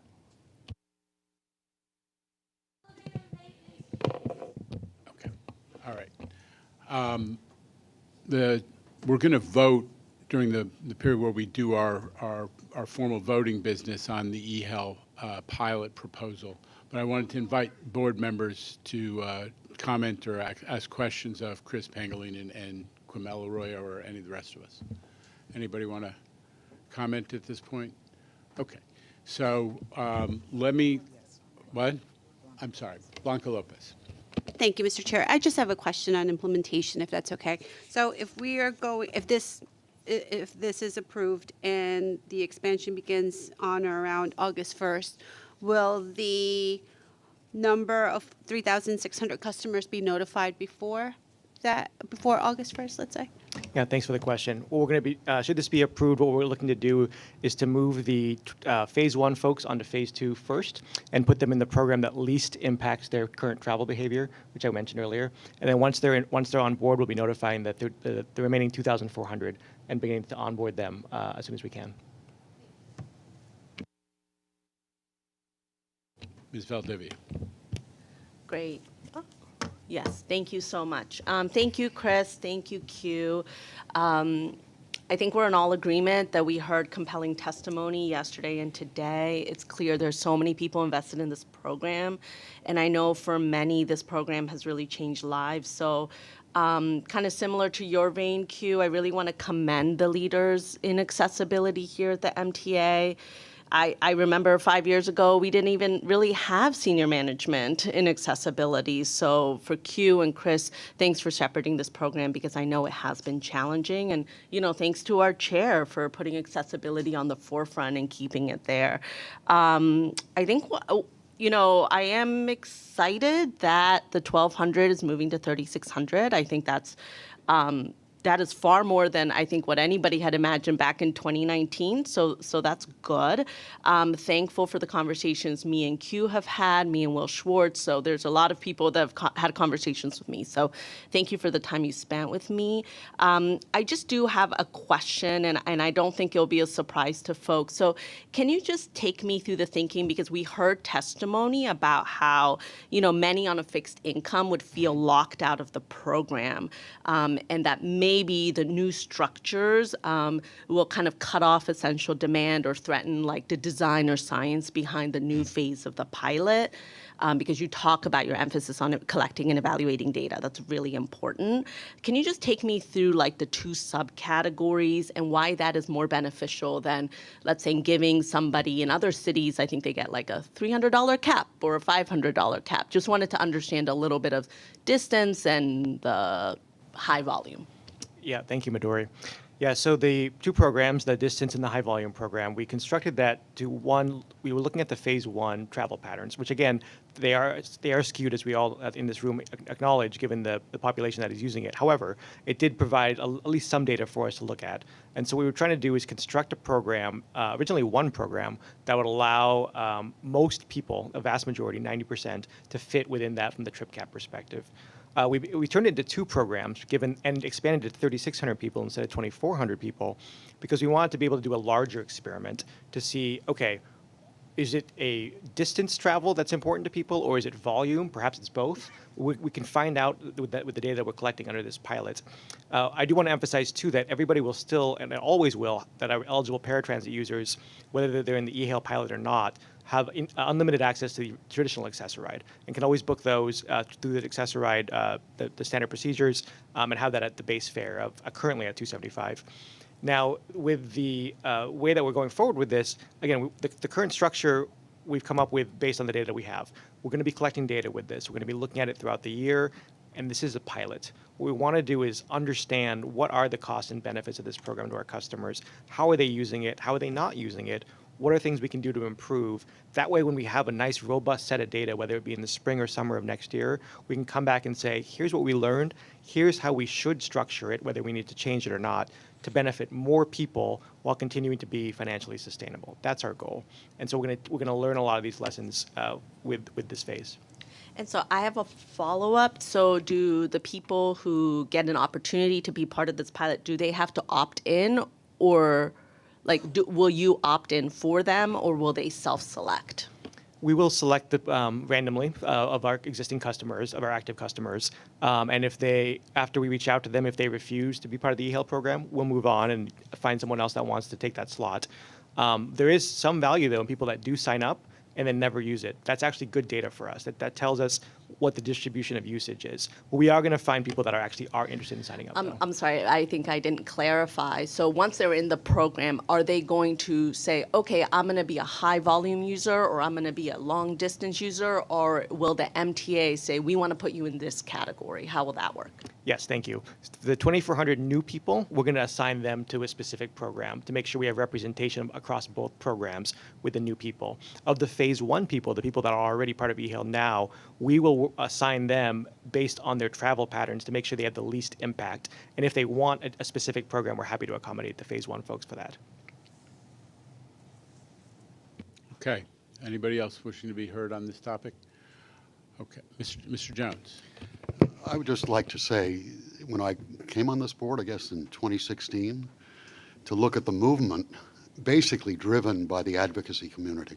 I must say, I've never seen advocates more effective in this regard in my long career in not-for-profits and the rest. So I just like to recognize what they've done here. Thank you.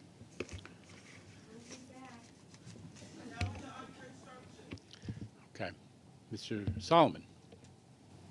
Thank you, Chair. Just a question and then a comment after the question. But to Chris, you mentioned that you're going to place the 2,400 in one of the 2 programs. So will there be switches mid-year, for example, if you hear from a particular customer that a different program might work better for them as circumstances and life may change, et cetera?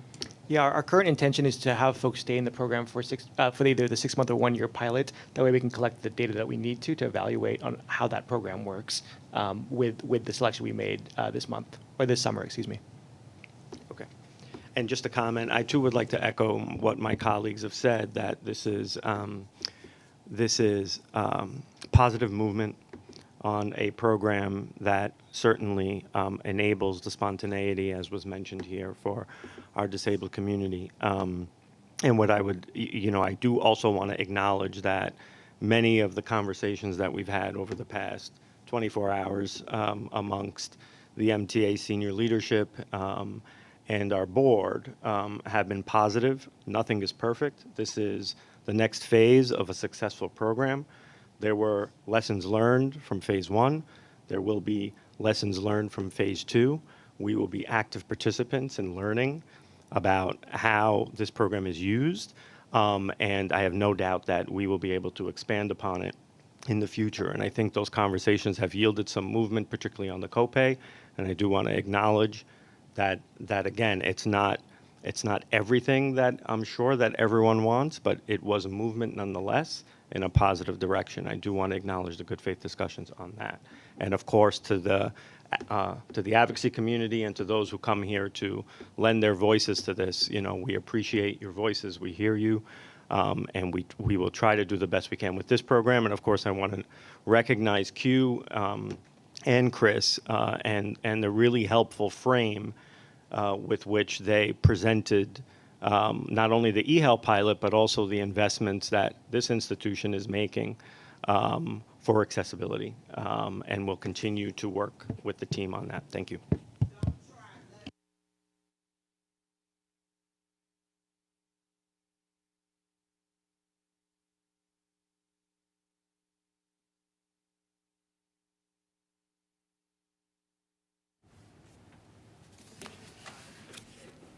Okay.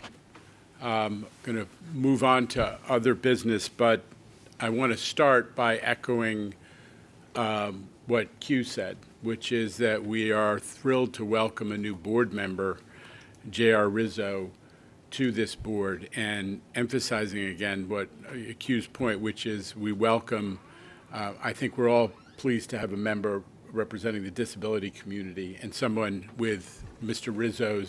Rizzo's background. He's an accessibility expert, an NYU professor. He's a physician, and he leads much of the work at NYU Langone and the NYU broader network, and especially at the Rusk Institute in thinking about disability issues. So, huge addition to this board. He's also, as I think you mentioned, legally blind, and an avid transit rider who can give us feedback on his everyday experience as a sight impaired person. So that's important. I also want to just hearken back. Please let's be respectful, because there's a time for public comment, and now we're going to do the business of the board. Okay.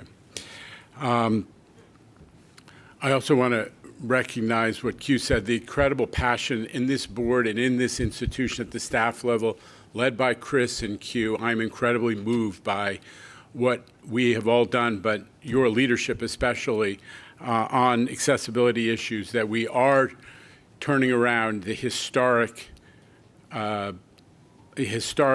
slow move by the MTA to become fully accessible in our amazing system, doing ADA accessibility projects at 4 times the pace of our predecessors, and making the improvements to paratransit that you and Chris highlighted. And proof of that commitment is that since all of us and some of the people who are here today in the audience started focusing in on the particularly low performance of some of the developer operated elevators in our system, we have made significant progress. A shout out to Jamie Torres Springer at the team at C&D, who have gone out and attacked every one of those elevators. They're all different situations, ranging from the Barclays Center elevator at Atlantic escalator and elevator at Atlantic Avenue, to one in a condo on Park Avenue South, to another one in an old office building. And we've moved the availability. That's the period of time when those elevators are actually in service instead of being out of service for repairs, from 80% up to 92% in a few short months. And we're going to keep going on that, because I actually agree with folks that it's an outrage when developers or any business is given a bonus or some advantage for putting in an elevator, and then they don't maintain it. That is one of the reasons with all of our new ADA projects, we're actually making it an obligation of the construction teams that put those new elevators in, that they then have to maintain them once they're open. And if they don't meet the availability standards, and I think those are 98%, then they actually have penalties on them, automatic economic penalties on them. So we have heard from our friends in the community about that issue, and we actually changed how we operate these new elevators to make sure that they have fewer problems and fewer cases where they're out of service. So hopefully progress, and in the long run, we're going to keep pushing on that issue. I also want to recognize a very important new member of the MTA family, which is our new Inspector General, Dan Court, who is here today. Dan, if you would stand. Dan is a veteran from New York City Department of Investigation, who's also served as the chief of the Attorney General's Public Integrity Bureau and as an assistant district attorney in Manhattan. And we're we're thrilled to welcome you. Although I know that there will be moments that you make us very uncomfortable, but that's the division of labor between us, and we look forward to working with you. To round out the newbies, we have a new member of the Traffic Mobility Review Board. Remember, that's the entity that was created by state law to give the MTA board advice on how to sort through all these requests for discounts and exemptions on congestion pricing, and ultimately how to set the toll. The new member of our board is John Durso, who is the head of the AFL-CIO of Long Island. He's replacing Scott Reckler, who is had other commitments that were sort of overwhelming him, especially he's the director of the Federal Reserve, and you know what's been going on with them.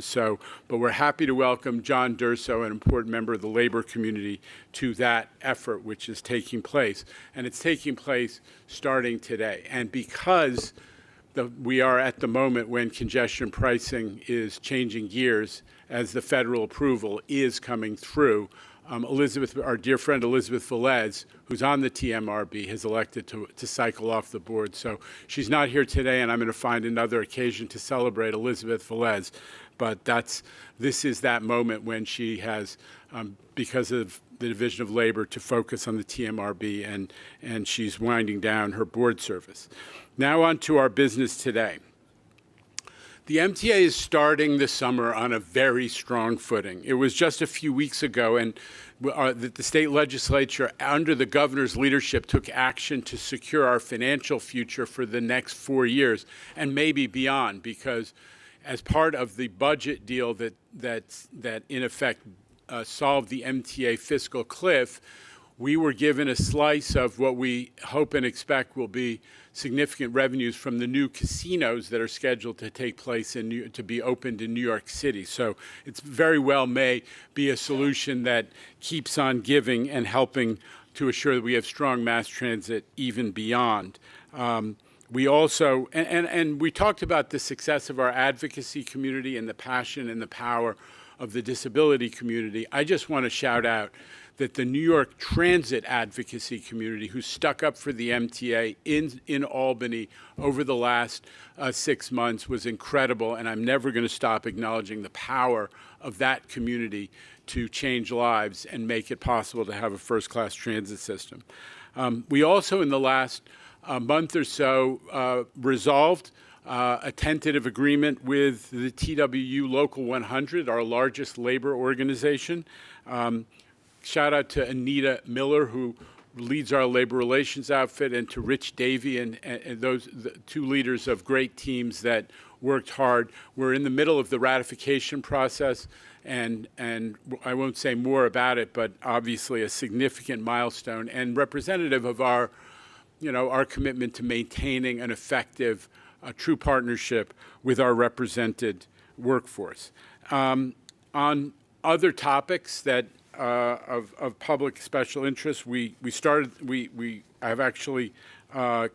concluding the fair hearings that we are conducting as part of the process of executing on that budget deal. I know no one likes fare hikes, but that was part of the deal that the legislature and the governor worked out, that we had to have a resumption of those incremental fare increases, roughly 2% a year, starting with a 4% fare hike right now.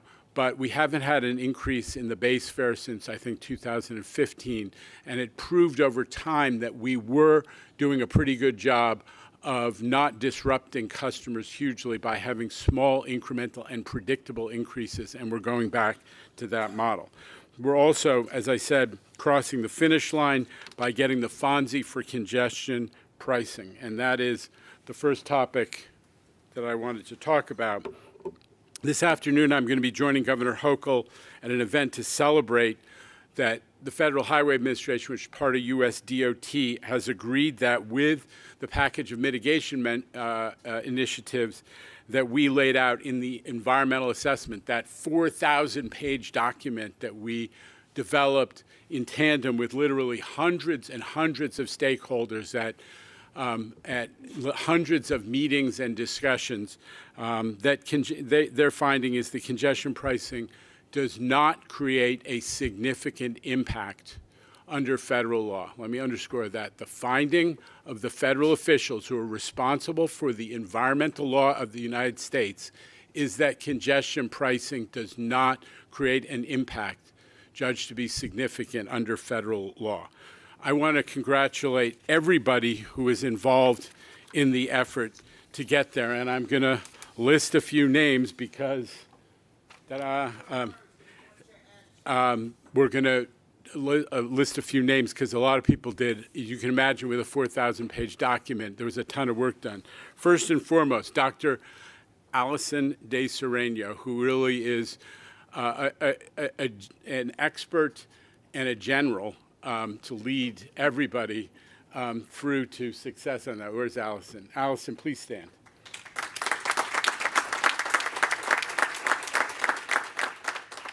Allison was helped by many, many people on our team, at 20th Floor Headquarters team, Mike Wojner, but the project team included Nicola Angel, Paul Acera, Stephen Krim, Romulo DeSantis, Leah Flax, Paul Fryman, Lou Oliva, legal and environmental experts in our team, Sergio Reese, Zulema Robinson, and others. And I just want to say to all of you who labored so hard under such incredible deadline pressure and responding to unbelievable technical comments, not to mention the demands of analyzing virtually every traffic intersection from here to Philadelphia and the air quality impacts on a region of 28 million people.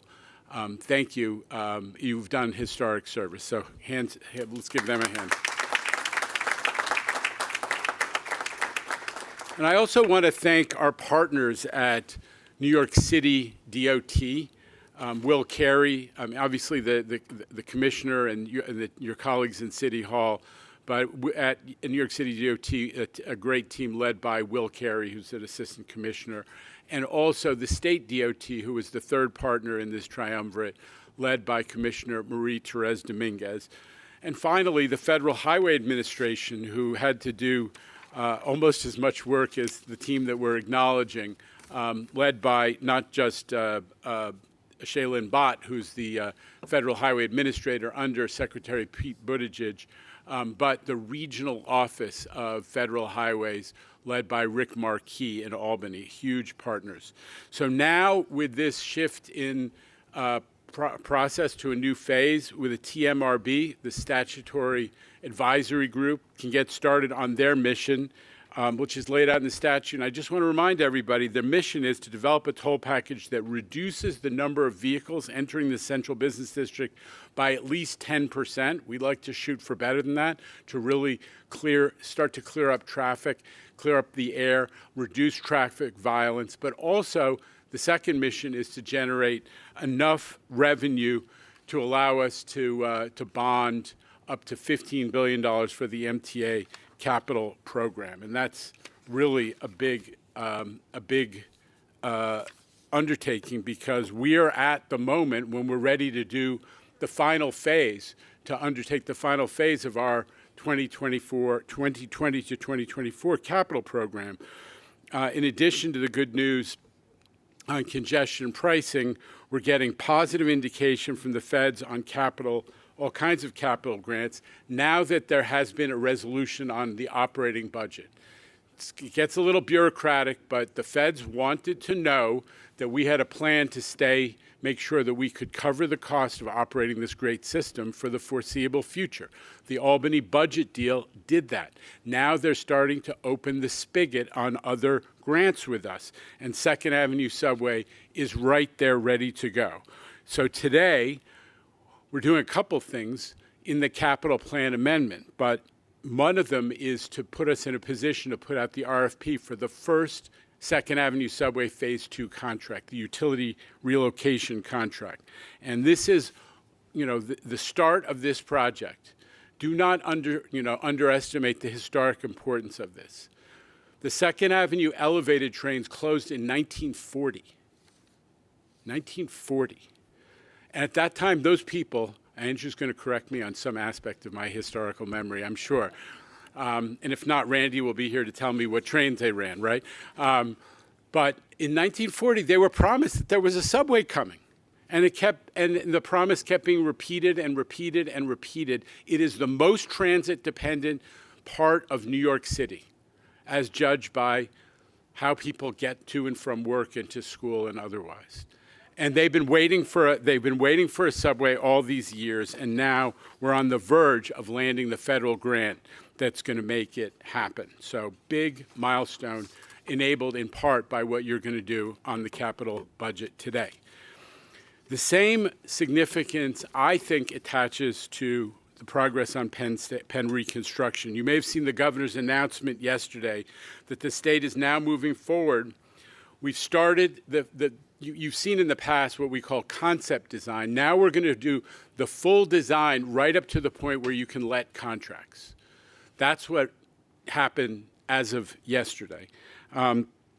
And that's because the governor has repeated, and she reemphasized it again yesterday, it's time to fix Penn for our riders now.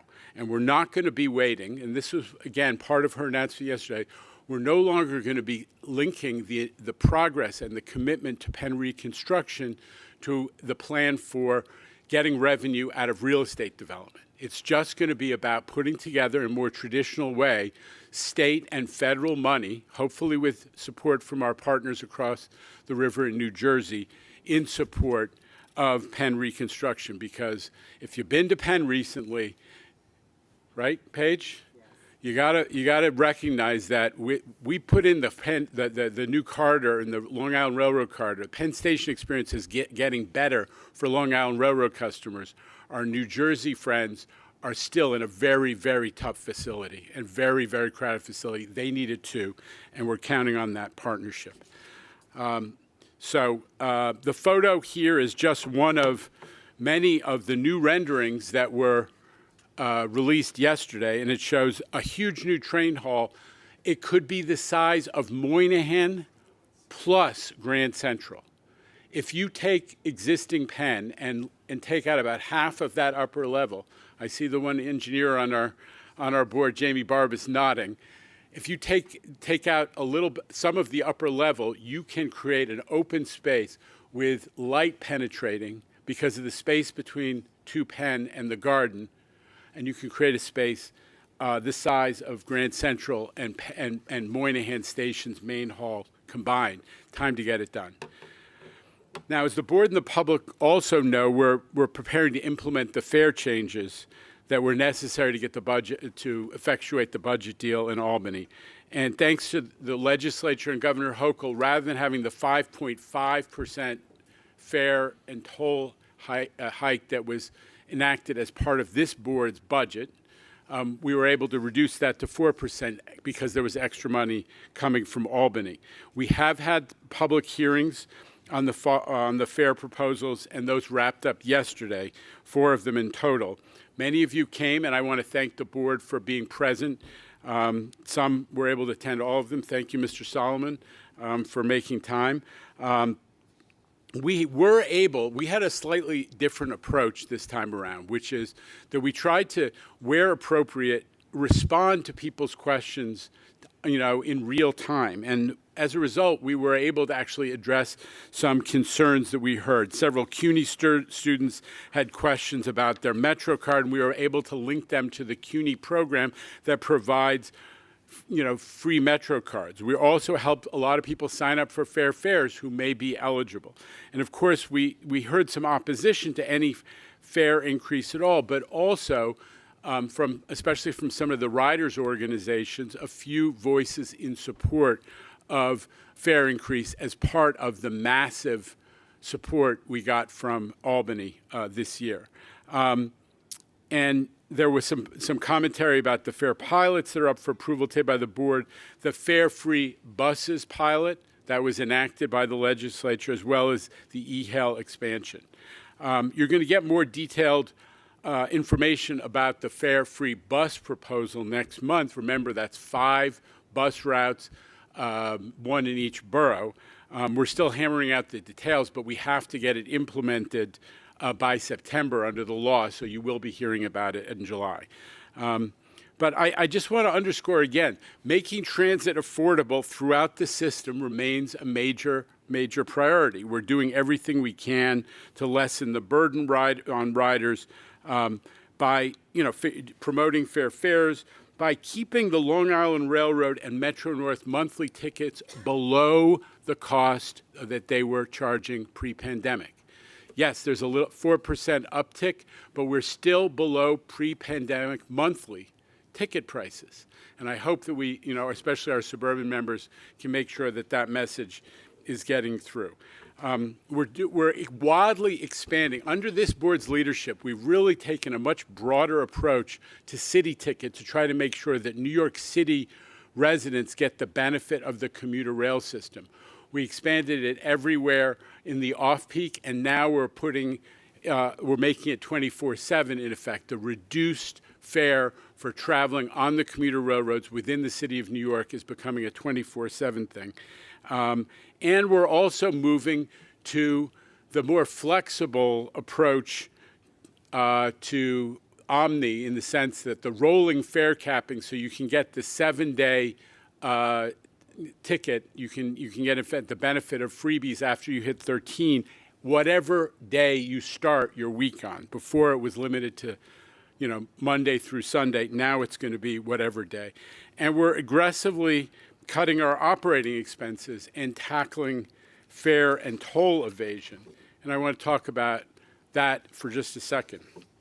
We're going to have a full update on fare and toll evasion efforts next month in July. But right now we're getting started on what is one of, I think, the biggest challenges and one of my pet peeves, which is the emergency gates, what I call the super highway of fare evasion. Riders are not supposed to use them as regular exits, but we all know that New Yorkers have become habituated to popping the gate instead of going through turnstiles, and sometimes that's partly a design failure because the gates have been put in the most convenient location at the end of the fare array. But the problem is that once the gate is open, people fly in, and they could come in numbers of 5 and 10 and just stream in. We've got to do something about that. And what we're doing, for starters, is to put a delay on that gate. So if you hit the gate, and it may be for some people who need and want to use the gate, we're hopefully going to get more wide aisle gates out there, so there are fewer of those instances. But if you hit the gate, it's going to delay 30 seconds. Jamie, I'm not getting this entirely right, but there's going to be a period of delay. And that is designed to discourage people from just using that as a routine exit, because, as I say, once the gate is open, the fare evasion frequently begins. So in other places where we can't yet do it for technological or code reasons, we're going to continue, and credit to Rich Davey for this, we're going to continue to deploy gate guards. We are saving money. This is a little bit, it looks a little inefficient, but having somebody stand by the gate and to discourage people from using it as an exit is actually saving money at a lot of stations. And I say thank you to those people every time I pass them and remind them that it's making a difference, and they're making it possible for us to fund service and keep service at a high level. And on the railroads, we're also looking, frankly, at the whole pattern of how people are activating their e-tickets, because too many times there is an incentive for folks to delay that activation in the hopes that somebody won't come to collect the ticket. So there may be adjustments to how we handle that issue of when you have to activate your ticket in order to get credit for it. We also are now accepting the ID NYC ID for reduced fare and paratransit customer applications. That's the ID for folks who don't have a driver's license or more routine forms of government-issued ID. And that was one of the recommendations of the Blue Ribbon Panels report. So we are working on fare evasion, and we're determined to make some progress. Again, more to follow on that. All right, I'm switching gears to celebrating people who need to be celebrated. So yesterday, we acknowledged that Steve Plachocki, who's one of the, where is Steve here? So I think we overdid it yesterday by celebrating him too much.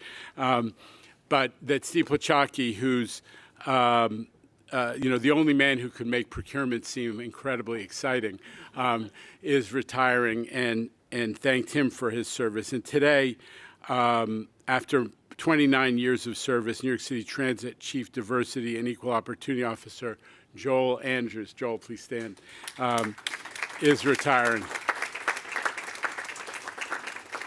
Great professional, highly regarded, as I've been come to learn about all of your colleagues. Served under 14 presidents, and was one of the original authors of New York City Transit's EEO workplace policy, which in turn was accepted and adapted by folks throughout the agency. Your presence, your professionalism, your steady hand is going to be missed, but we also wish you a joyous retirement and well-earned. Thank you.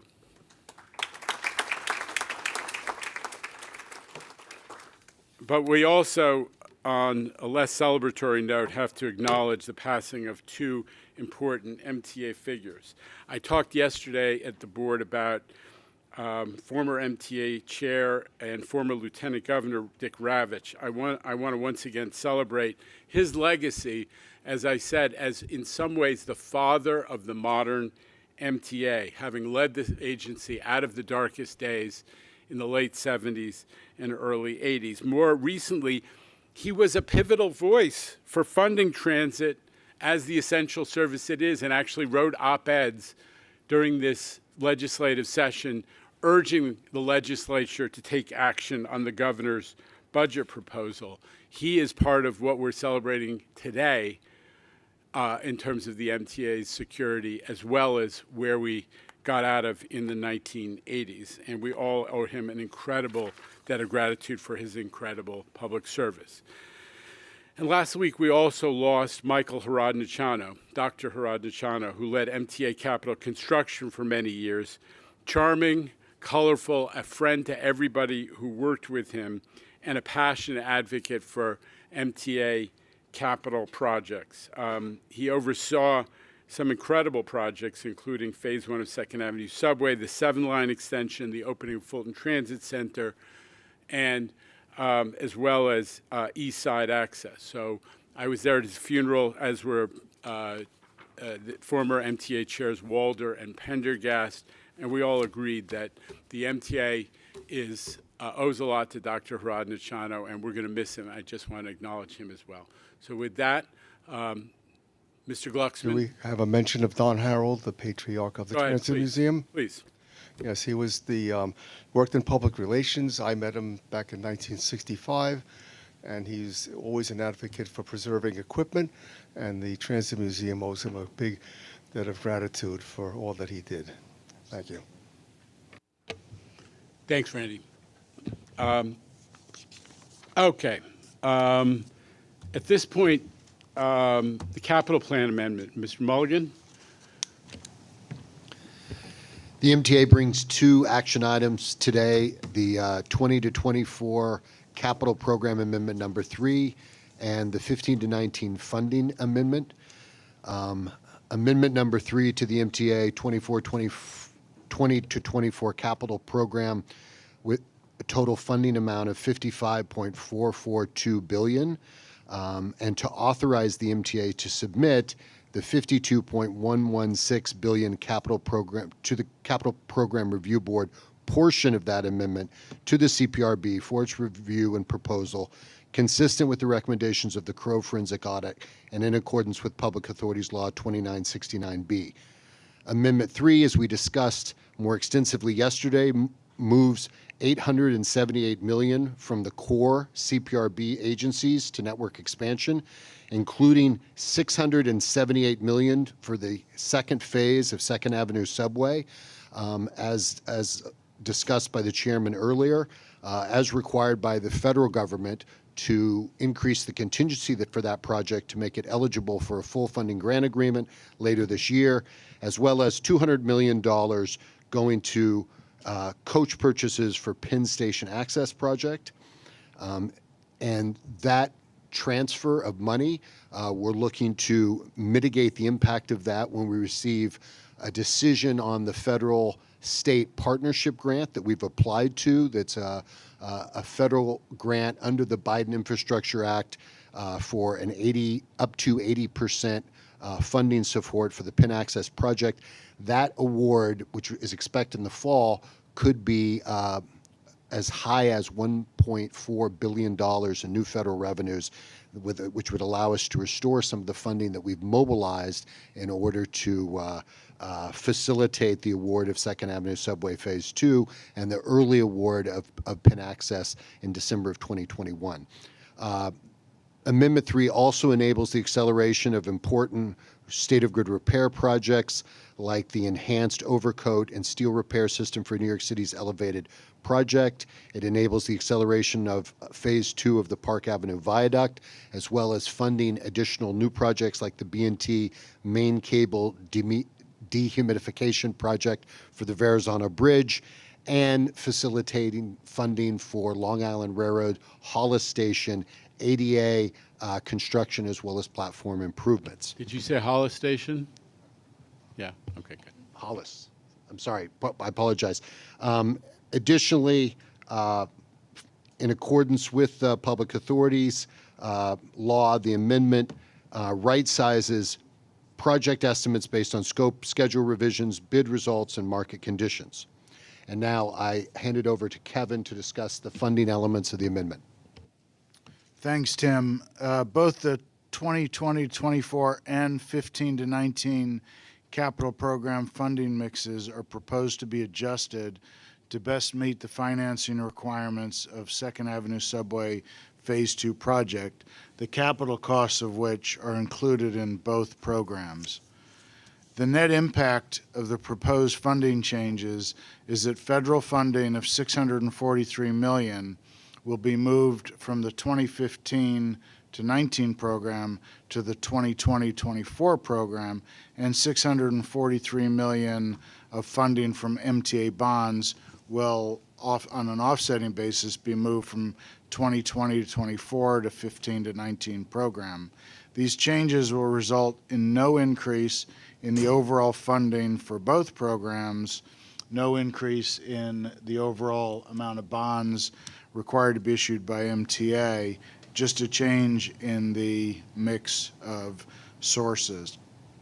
Importantly, these capital program amendments are necessary at this time to keep on track our securing of the full funding grant agreement from the federal government for Second Avenue Subway Phase 2. Tim. Both staff summaries are in your book, and we submit these action items for your consideration and vote. I will make the motion. Any second? Second from Ms. Lopez. Questions or comments on the capital program amendment? Hearing none.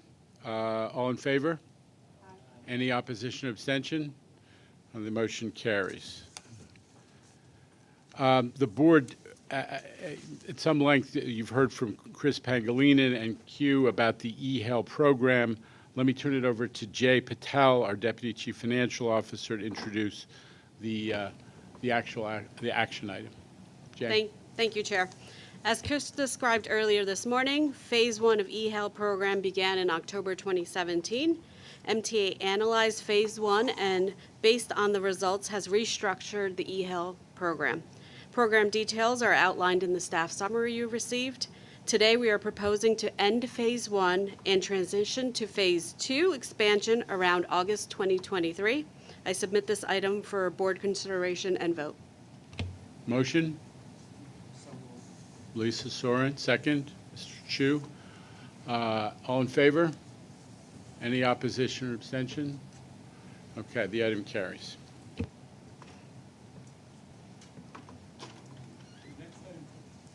The next item for the board to consider is also a pilot program, the Fare Free Bus Program, introduced earlier this year in conjunction, as I said, with the budget enacted by the state legislature. Jay, will you take us through this initiative as well? Thank you, Chair. As you may recall, Part NN of Chapter 56 of the 2023 New York laws requires the MTA to establish and implement a fare-free bus pilot program within New York City. The legislation required the authority to present the Fare Free Bus Pilot Program to its board for approval no later than 60 days after the effective date of the act, which is this month's board meeting, and for implementation no later than 90 days after board adoption. The pilot program is required to operate for a minimum of 6 months and a maximum of 1 year. In accordance with the legislation, MTA shall establish one fare-free bus route in each county of the city, taking into account without limitation and selecting the bus routes to include in the pilot program fare evasion, ridership, service adequacy, and equity for low-income and economically disadvantaged communities, and access to employment and commercial activity. In addition, and as a companion to the program, MTA will also provide fare-free paratransit trips to customers who begin and end their trips within 3/4 of a mile of the fare bus routes. I submit this item for approval. Motion? Lisa, second. Mr. Jones, any discussion of this item? Midori. I heard a resounding yes from many board members. Thank you, Jay. One question, this item does not identify the bus routes as of yet. And when does the 90 days happen? What day is the 90 days? Sure. As you heard the chair talk about earlier, we'll come back in July to discuss the routes. This will be implemented around the end of September. And are there any requirements or anything around headways related to the fare pilot? I don't think it's specific to headways. It gives us the list of fare evasion, ridership, looking at equity in choosing those bus routes. I guess I would propose as part of a discussion to ensure that, if we're doing a fare bus pilot, and, I'm sure you're all going to design it in a very thoughtful way, how we also think about the headways that we'd like to give to our customers, so then we can really emulate, kind of the typical way we run buses. So I guess I would hate for a headway for a bus route in the Bronx to be 30 minutes, each stop, because it happens to be free, and maybe that saves us money, which I actually doubt it does. Thank you. Appreciate it. And just as a reminder, the routes are specified to be a net $15 million of operating costs. So there's parameters around the dollar value for us. Okay, Mr. Jones, and then Ms. Lopez and Mr. Albert. I love this idea, but I do want to raise the problem that emerged when we had the pause on fare collection on the buses because of COVID. And it clearly is one of the overhangs in terms of continued fare evasion on buses. And clearly, I just want to be constantly monitoring the fact that we may inadvertently create another crisis in fare evasion on buses. I'm absolutely supportive of it, but I'm concerned. So the parameters around us monitoring and measuring are also part of the 6-month pilot that we're looking at. So we'll be monitoring fare evasion, ridership levels, and report back to the board on those statistics. But I just want to reassure you that one of the considerations, because fare evasion is called out in the legislation, that the team that's analyzing this at Transit Operations Planning is looking at is overlap with other routes, because what you don't want to do is have people be confused about which is the free bus and which is the paid bus, and that creates its own bad dynamic. So that is being taken into consideration. I appreciate your comment. We had Ms. Lopez, and then Mr. Albert, and then again, I think Ms. Valdez. Thank you, Mr. Chair. I think my question was answered, but I just want to confirm. So legislation said we could run this pilot program a minimum of 6 months, maximum of a year. So Jay, you're saying 6 months. Is it from the time of implementation, or when?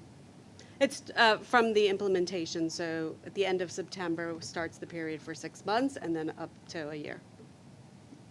But so I'm sorry. I thought at first you said it was only going to be for 6 months.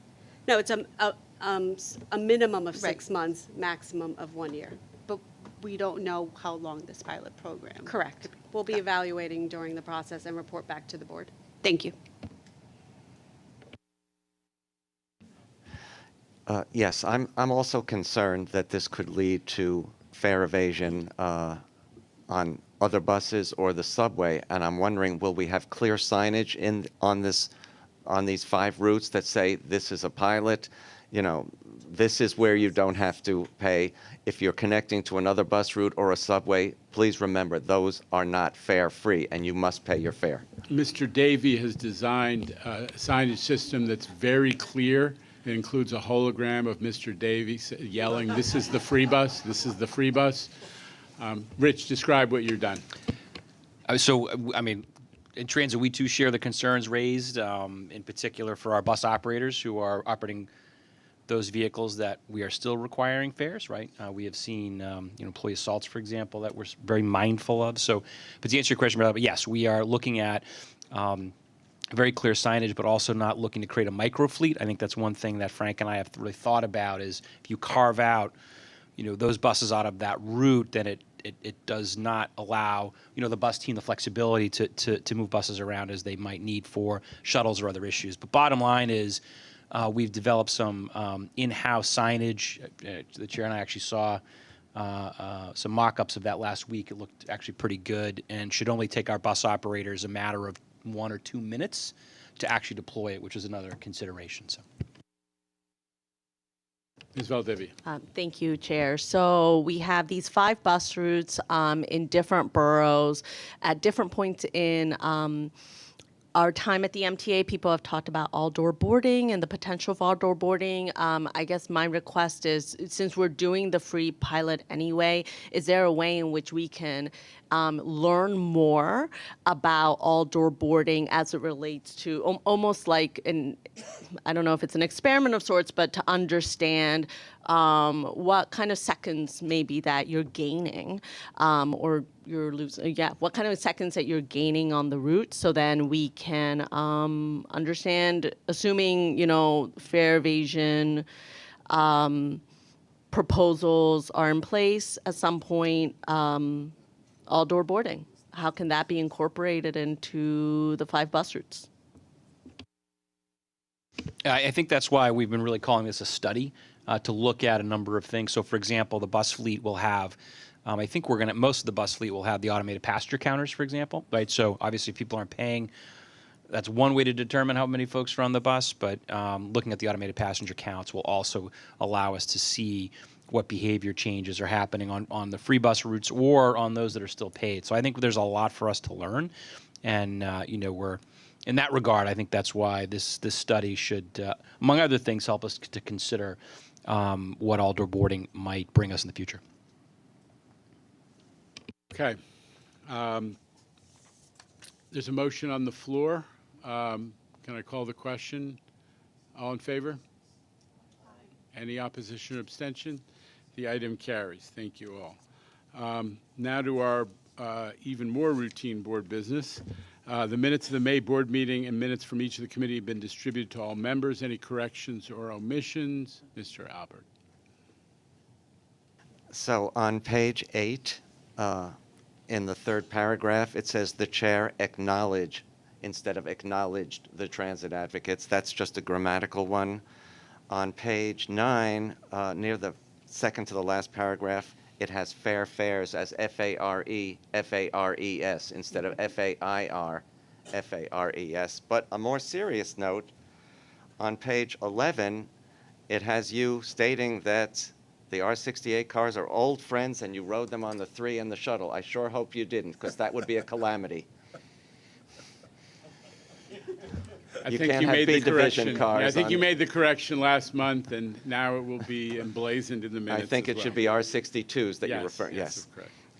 All right. Any other corrections? Hearing none, the minutes are approved as it's distributed. I believe Oh, that yeah. There you go. the Bridges and Tunnel Authority minutes have to wait till July for a quorum. Thank you for that clarification.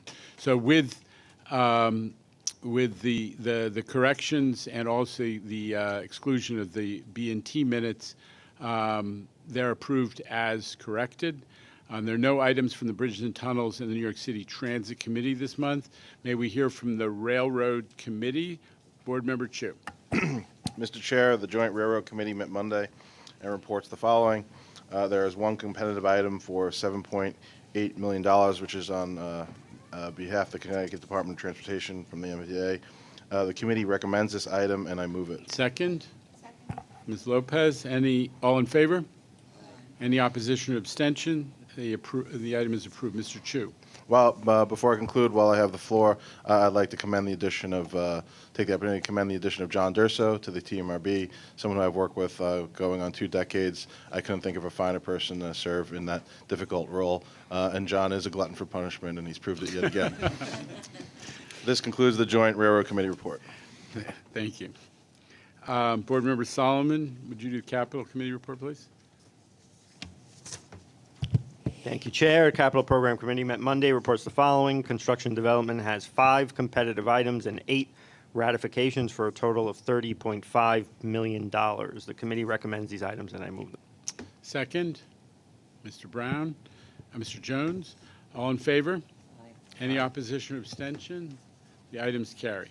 This concludes the Capital Program Committee report. Finance Committee. Mr. Solomon, would you do that as well? Sure. The Finance Committee met Monday and reports the following. There's one action item this month. The item seeks board approval to authorize actions relating to the payment of the state assessment on the MTA and its constituent agencies for the Public Work Enforcement Funds for the year 2023. The committee recommends this action, and I move it. Second. Mr. Jones, all in favor? Any opposition or abstention? The item is approved. There is one competitive item for $17.6 million. The committee recommends this item, and I move it. Second. Second. Ms. Soren, all in favor? Aye. Any opposition or abstention? The item carries. There are 5 real estate items this month. The committee recommends these items, and I move them. Second. Mr. Chu, all in favor? Opposition or abstention? Thank you. The real estate items are approved. This concludes the Finance Committee report. The final set of items for board consideration is going to take place in executive session. Before, is there an additional retirement, or did I handle that? I handled that one correctly. May I have a motion to convene an executive session to discuss matters regarding collective bargaining and a personnel matter pursuant to Section 105(1)(e) of the New York State Public Officers Law? Motion? Motion. Second. Ms. Lopez, all in favor? We're on executive session. Thank you.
The board discussed and voted affirmatively on labor agreements between MTA and various labor unions on a separate personnel matters. May I have a motion to adjourn the meeting? Ms. Barbas, thank you.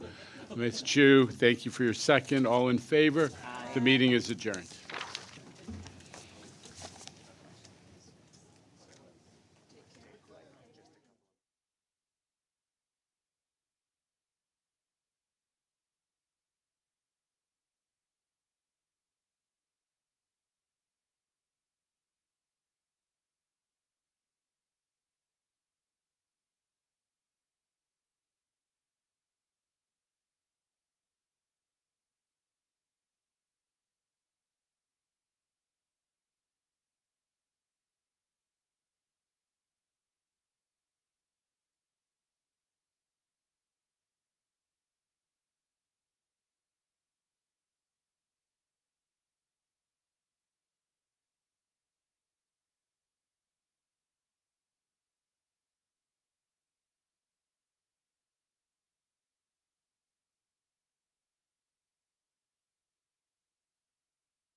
Given the shortness of time, I have to get somewhere. So I'm going to just take questions, Tim.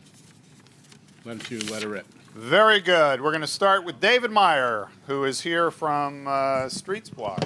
Hello, happy to be here. This might be a question for Rich, but come on up.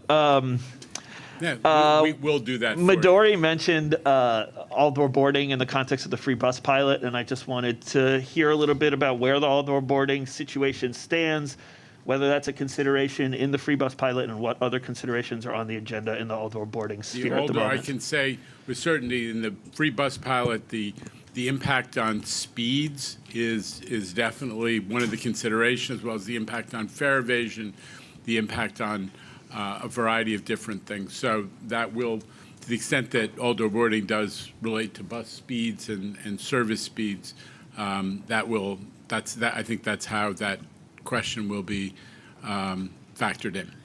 But I don't think, Rich, I don't think we need to drag you up here, although Mr. Meyer tried to summon you. All right, let's go to Steve Nesson down there from WNYC and Gothamist. Steve. Hey, Jano. Just to follow up on the Penn Station announcement yesterday, Governor Hochul said, pointing at the renderings, these are just concepts. Now we're going to open it to any architect, design firm, engineer to allow the opportunity to compete for a position. Those were her exact words. So my question is, what was the $65 million contract with FX and WSP used for last year? And are they now competing for the job they were already awarded last year? No, I don't know the exact quote, but here's the situation. There, last year, there was a ton of work done during the master plan period. You know that with the three parties. That's the work that was FXC's work. Now, going forward, they were, and I don't know the dollar amounts, but FXC did win a design competition. If you remember, the governor held an event at Moynihan Station celebrating the beginning of an RFP for designers. That process, that procurement process, led to the selection of FX Collaborative and John McCaslin. Buried in this, John McCaslin is the architect who did King's Cross in London, which is, probably the best analog for Penn Station, an old, pretty beat up and outdated facility that's been modernized, both in terms of design, but opened up and made a great public facility and a great transportation facility. So we're thrilled that FXC and McCaslin were selected to be the design team for this phase. That said, I think what the governor was getting at is that in the future going process that the FXC McCaslin team is going to go, there is openness to additional ideas, and we know that there are a lot floating out there. And I think what she was trying to convey was an openness of the team to, because we've added McCaslin and we are looking at the project anew, an openness to re-examining, not just having only the stuff that was represented in the master plan documents, which you've seen, Steve. All right, let's move on to Marla Diamond in the mezzanine up there, CBS 880. Yep. Marla. And I'll just get these in quickly. I wanted to talk about the fare and toll hikes for those people driving in on the MTA bridges and tunnels. The toll hike would be 6 to 7% on top of what we now believe will be a congestion fee. So what do you say to drivers who feel that they are being, unfairly made to pay for, a transit system? Well, in fairness, I say respectfully, one of the core concepts of the MTA, going back to Governor Rockefeller, was to take to use toll revenues to cross subsidized mass transit. There's no question that is central to the way we do transportation in the region. Is that we do use toll revenues to make sure we can operate a mass transit system. Otherwise, if everybody drove because the mass transit system stunk, the drivers couldn't get around. So it is in the interest of drivers. It's a little counterintuitive, and I understand why everybody might not agree about this, but it is in the interest of drivers that we do something about congestion. And the best way, and it's proven in London and Stockholm and Singapore and capitals around the world, the best way to help ease congestion and to make it easier for people who have to drive, including trucks especially, to try to reduce traffic by using tolls and the congestion fee. To do that, that's what we're doing, and I hope the folks who do have to drive will see the benefit over time. And on to Evan Simcoe Bednarski right there in the front row with the Daily News. Hey, Jenna, how you doing? So, quick question on the East New York bus terminal. There's been issues with fire suppression for some time now, and I know the Department of Labor gave I believe it was a June 14th deadline for some of the repairs. I'm just wondering where you guys are at with that now. I'm going to call Rich up to see if he has anything to say, but here's what I think needs to be said, since you've gotten into this, that a fire watch is a code-compliant way of making sure that if a fire suppression system or the sprinkler system isn't working properly, or like the one that's here is undergoing repairs, that you're maintaining fire safety under the code. And that's what seems to be happening, although the project to fix the fire suppression system has gone on longer than intended, but there has been a pretty clear effort to maintain code compliance and obviously to protect our workforce. Protecting the workforce is the first priority, but obviously we're in the code compliance business as well. Rich, anything? Just quickly, so absolutely in compliance. That's why we have the fire watch, but we are anxious to get that fire suppression system up and running. We continue to follow, let's just say, leaks as we go through the system. So we've been working with C&D and subways to fix it permanently, because at the end of the day, we want a functioning system. And frankly, the fire watch is costing us money. It should have an actual fire suppression system in the building that will allow us to get rid of the fire watch. Bottom line, we're compliant. It is safe. Thank you. And we move on the Zoom equipment there. Michelle Caskey of Bloomberg News. Michelle, you're up. Hi. Was just wondering with the news that that's happened this week with the federal approval. Wondering where things stand, what your timetable looks like, if there's been any adjustment on the timetable. When do you actually anticipate drivers? When's as soon as drivers might actually start paying the congestion pricing fee, and do you still anticipate Michelle, I just want to give you a chance to ask another question, because I'm not doing congestion pricing. We're going to talk about that issue in about half an hour. Okay. Then I'm good. Thanks, guys. Okay, let's move on to Ben Brockfeld right there, AM New York. Ben. Hey, Jan. Hey, Jano. I wanted to ask about some of the testimony on the Access-Ride e-hail pilot. Specifically, I was hoping you could respond to the notion they raised that it's quote rationing service for people with disabilities in a way that isn't experienced by people with able bodies. And also, I was wondering if you could respond, because basically they seem to be all but explicitly threatening a lawsuit against the MTA over that. So I want to see if you could respond to that. What I would say is the phase one pilot didn't work. You had an incredibly unequal. The system was improperly structured not to collect data, not to be a true pilot and giving the MTA something that you could learn from and turn into a long-term plan, but instead concentrated 6% of the benefits on a very, very small group of people. Over $100,000 a year was being spent by 6% of the people. That's 70 people, right? So, Chris, and actually we're investigating a lot of those people to see if there was impropriety or fraud or that was being used by people other than those enrolled in the system. So the system was not well structured. What Chris and team have come up with is something that has the possibility of having a long-term applicability in a fair way. That's why we're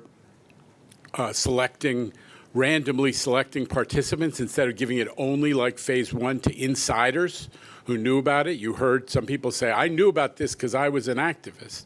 Well, we're going to have this spread more broadly against everybody, across everybody who's the 50+ thousand users of the system. So we're really excited about this new approach, which is designed to create something that might be sustainable for more people. That's the real goal. And it's all in addition to everyday Access-a-Ride, which is right now better than it's ever been and carrying more people. Unlike the rest of the transit system, more people than pre-COVID are covering it. They're voting, so to speak, with their user patterns that they think the Access-a-Ride system, the base Access-a-Ride system, is working well. Chris.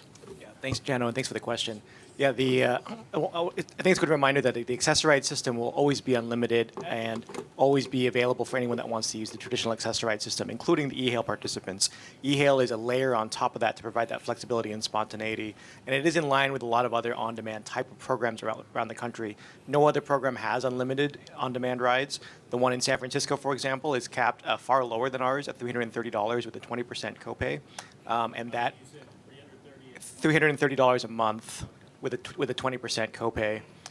Boston also has a copay and a limited number of rides per month, only 2 actually for people that start off, and a $40 per trip. So again, my point is that other properties around the United States also have these kind of structures with their program. All right, thank you, Chris. Last question now. Joining his first MTA news conference ever, it's Ry Rivard on the Zoom machine from Politico. Ry, go ahead. Thank you. On the PEN, on the ASTM plan, there are mixed signals and sort of different takeaways from the governor's presser yesterday. Can you give us your current thinking on the ASTM plan and sort of why that might have evolved? I don't know how the ASTM plans evolve. This is a plan for by one private sector company that apparently is seeking a sole source contract, a non-competitive contract award from the MTA. So I don't know, one, how that plan has evolved or not evolved. Here's what I do know. The MTA's approach to Penn Station is going to continue to focus on a couple things. One, safety. More and better entrances and egresses for fire safety and also just general circulation. Two, that we're going to be making improvements to circulation focused on where the passengers are and where they're going, and that's at the 7th Avenue end, which is the large train hall that you see portrayed in those new renderings.